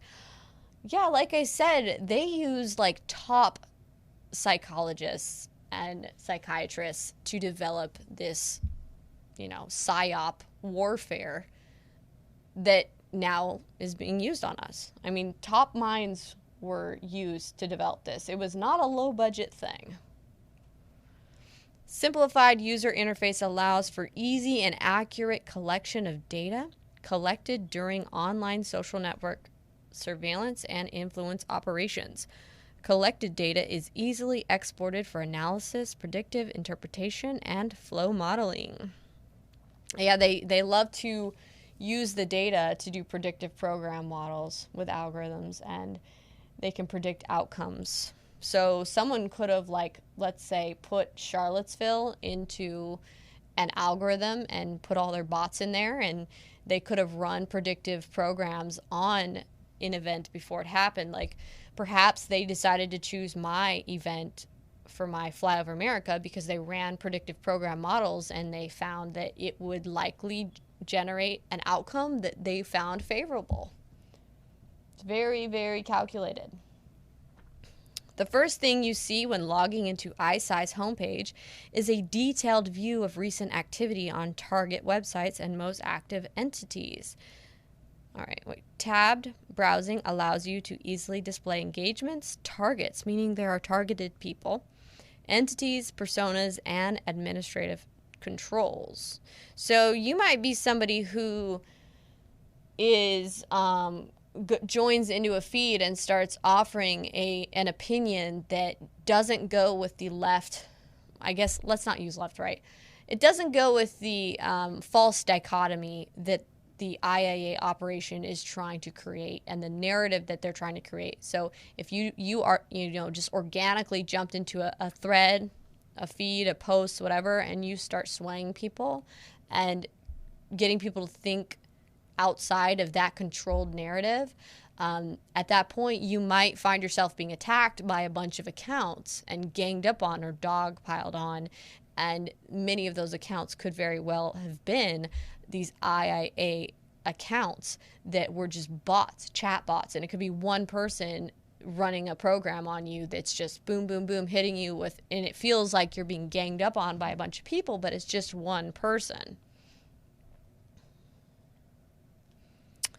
Quickly search engagements by target website, persona, user, date range, entity keywords. Create new engagement with a single click. So this is just an inside look at some of the software. And like I said, this was back in, 2009? So imagine how that has progressed. Because like I said, this is coming courtesy of Patrick Berge. This is the ShadowNet right here. Easily create engagements with unique IDs. Ooh, so you can create your own unique looking trolls that look like real accounts. Based on mission standards. Associate targets and create new targets. Define audience. Associated personas and create new personas. Create engagement date. Define engagement appeal. This is the same technology. It's the same type of technology that they utilize in order to run these supposed Russian bots. Remember the big scary Russian bots? Well, what the mainstream media also didn't tell you, what many of your representatives didn't tell you, was that these same companies that have this technology to run these bot programs, these IIA programs, they also have technologies that mask where it's coming from. So they could make it look like it's coming from Russia. They could make it look like it's coming from anywhere. So how ridiculous is it that they all went on, oh, they were Russian bots, just because they could, you really think these bots are going to point back to where they're coming from? No. Let's continue. So you got quickly search targets by age, gender, religion, ideology, societal type, activity level.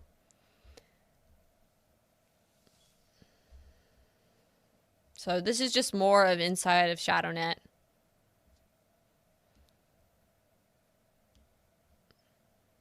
I mean, this is scary. This is a weapon that was developed by the military, and it's being used on social media to target people, target opinions. Capable of saving screenshots, adaptable to capture video, audio, or images, and tag with assigned values for predictive analysis. Look, they can get predictive analysis. View associated objects, messages, themes, key links, tab to associated engagements and entities. Quickly and easily search entities by real name, alias, user, political slant, keywords. Entities are associated to a target forum. When you create or edit an existing target, you can create a new entity to include the following: real name, screen name, roles, moderator, participant, webmaster, forum host, education level, religion. Easily add a detailed description of the entity along with associated avatar. Personas are clandestine virtual agents. Key. Listen to that. Personas are clandestine virtual agents used in covert interaction with target websites and entities as defined in the engagement. So do you remember when Oliver Darcy was tweeting about how we needed to remove and censor Breitbart and all these other right-wing websites because in the comment sections of their websites there were all these anti-Jewish comments and racist comments, and that they were saying that these were echo chambers of hate and they were creating right-wing extremism? And do you remember how we also infiltrated that leftist troll farm and found out that those were all troll bots that were being organized in discords, and that people were sending the troll bots to go and do that and essentially spread those same talking points? So this is the type of thing that they do, okay? They target a website and then the media attaches it to a narrative, like what you saw Oliver Darcy do.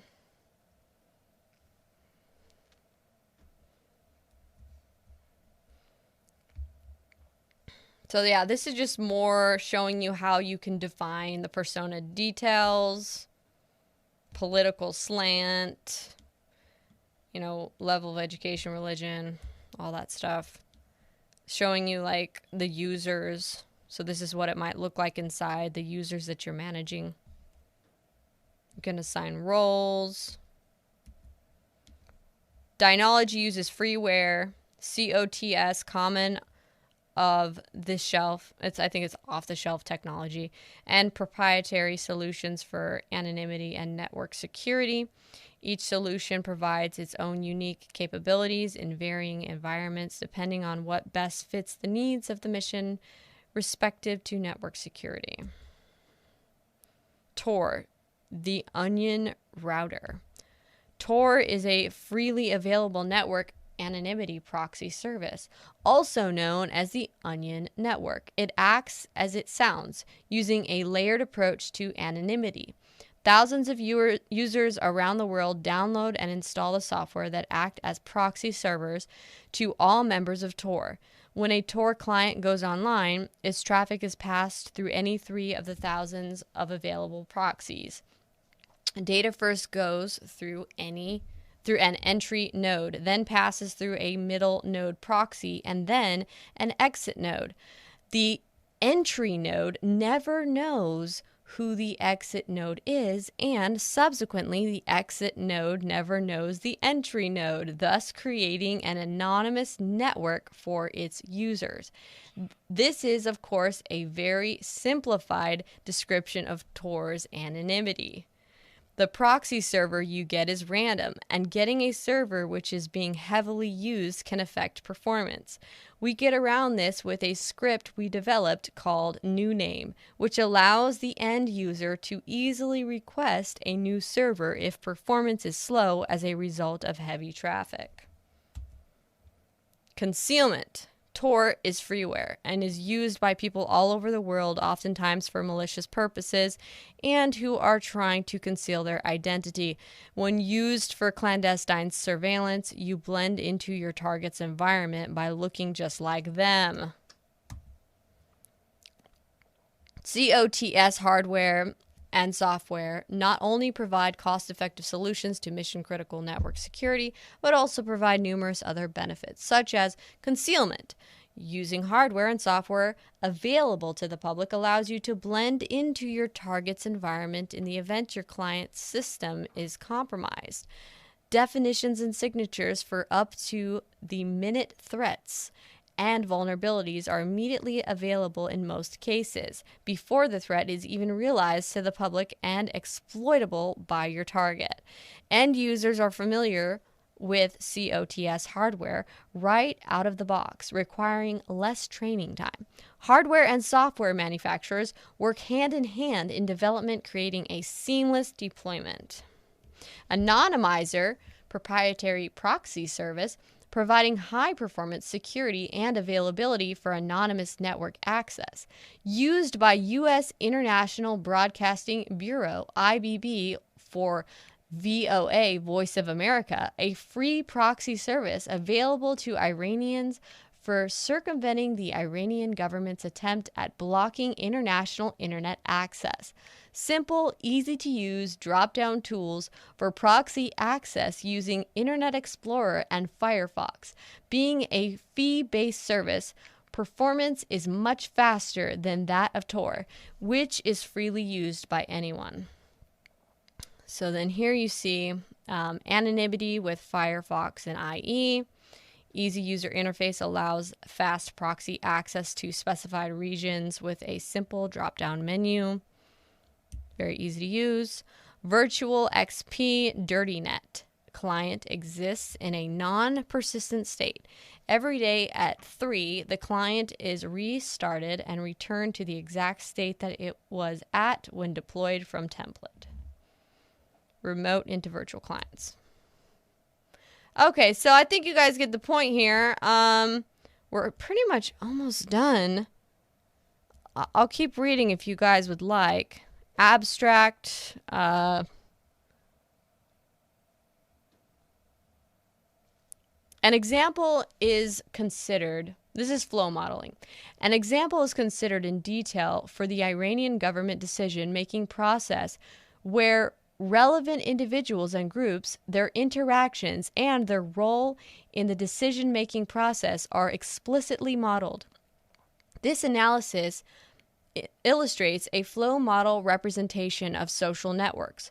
Flow modeling is a robust and powerful tool for social network analysis. This methodology is a result of a 3-year research effort sponsored by the National Security Agency and National Air Intelligence Center. It is possible to develop predictive models of individual and group behavior based on personality, culture, politics, and other related measures. This research synergistically combines existing techniques from the social sciences developed to support understanding, predicting, and influencing human behavior with the robust modeling and analysis capabilities found in operations research methods. Predictive modeling with social network analysis. All right, guys, I'm not going to continue to read all of this. I know you guys could go through this on your own time. I am going to flip through these pages here, though. So if you guys want to read it on your own, you guys can just go through here. All right. Oop. Okay. So there's that.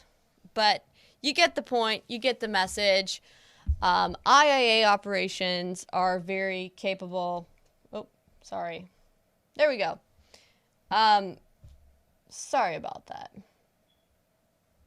All right, so you guys get the message here. IAA operations are a real thing.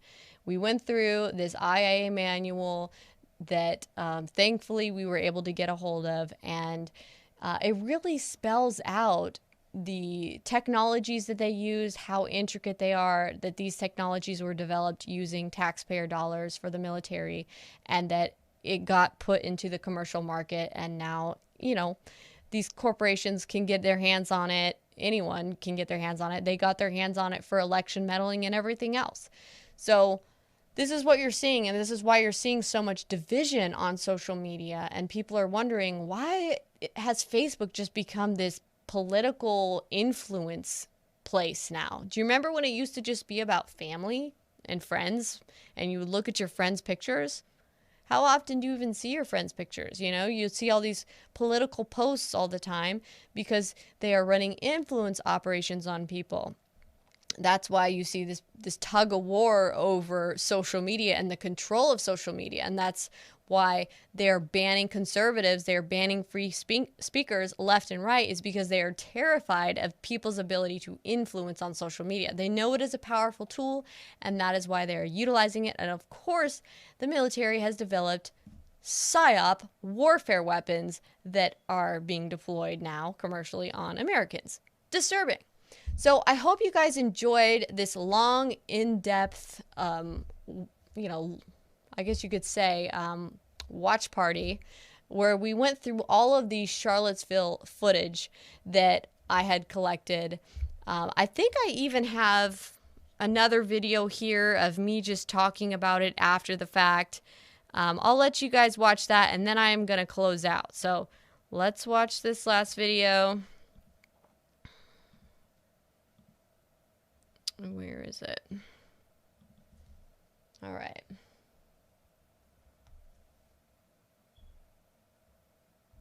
Oop. Something's going on with my computer. All right, it looks like I'm having issues with my B-roll. So, that concludes my broadcast today, guys. I really hope you guys enjoyed the broadcast today. Like I said, I'm going to be doing more of these broadcasts and really just trying to go over subjects and in depth, like in an in-depth way that I can get the truth out to you guys, because this information is key, and who knows how long I'm even going to be on these social media platforms before I get banned. So I'm going to do my best to get the information out to you guys. And if I do get banned, you guys can find me at millennialmillie.com. That is where you can go. You can find whenever I put up news articles, video reports, my documentaries. That's where you can find Shadowgate 2.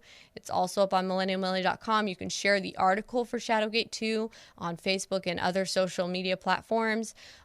Facebook has done a pretty darn good job of shadow banning me, so it's almost pointless for me to post on Facebook. I mean, I've got over 100,000 followers on my Facebook page, and whenever I live stream, like when I live streamed my watch party for Shadowgate 2, I had like 99 people watching on Facebook. So how do I have 100,000 followers but only like less than 100, like 100 people even see my video feed? It's pretty insane. Okay, I'm being shadow banned on Facebook. So many of these other, I think Twitter, you know, does a pretty good job of censoring me too, and so does YouTube. I've been completely demonetized, and everyone knows that videos that have been demonetized on YouTube, they don't do as well in the algorithms. And if you ever do see an ad on my YouTube videos, that is because YouTube has been doing this new thing where foreign companies from like Brazil and other countries will actually put a fraudulent copyright strike on one of my videos, and then YouTube just acts as though that's the law and that's all true, and then they say, oh, you have a copyrighted content on this video, so what we're going to do is we're going to put ads on it, and we're going to give all that money revenue to that copyright holder that fraudulently dinged your video for a copyright violation. So the videos that you see them running ads on, that is because they're actually running ads on some of those videos because they're fraudulently copyright flagged, and they're giving money to these other foreign companies that are running fraudulent copyright flags on my videos. It's really bizarre. It's just another way to cheat conservatives and people that these Silicon Valley tech overlords do not like. So who knows how long I will be on YouTube. So remember to follow me. You can subscribe on my website, millennialmillie.com. I would show you it, but I'm having, I don't know, B-roll issues or something. Let's see. See if I can get this back going.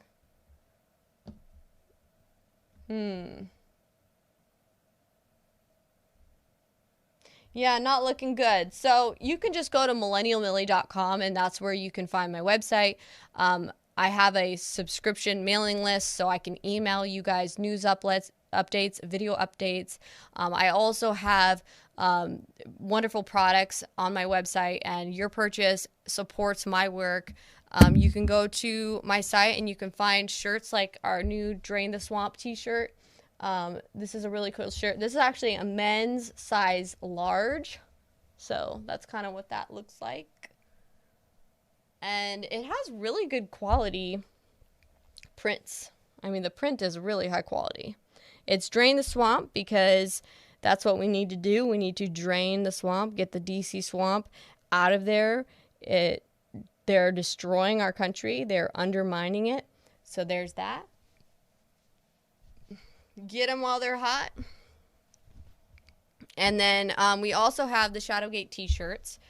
This is actually a women's Shadowgate, but we actually have the women. We have the Drain the Swamp t-shirt for men and women. And we have a pretty good variation in sizes. And we have this Shadowgate t-shirt as well for women and men. So this is just a fun way for you guys to get some cool attire that represents how you feel politically, represents what you feel you stand for or what you like, and it also helps support real, true, honest journalism. It supports my ability to grow and expand and to get more team members and to, you know, to be able to be an independent journalist. It's a rare thing to be able to be an independent journalist, especially when you're being hit by demonetization on all these social media platforms and censorship, yet, you know, the truth still needs to get out there. So I don't have anyone telling me what I can and can't say. That's the great part about this. And I can just give you guys everything you need to know, real, true, raw, uncut. And that's what I intend to do and have been doing. So thank you so much, guys. I really appreciate you guys tagging along with me. I see all the love in the comment section, and I love you guys too. And I thank you so much for your support. And I will see you guys later. Thanks so much. This is Millie Weaver.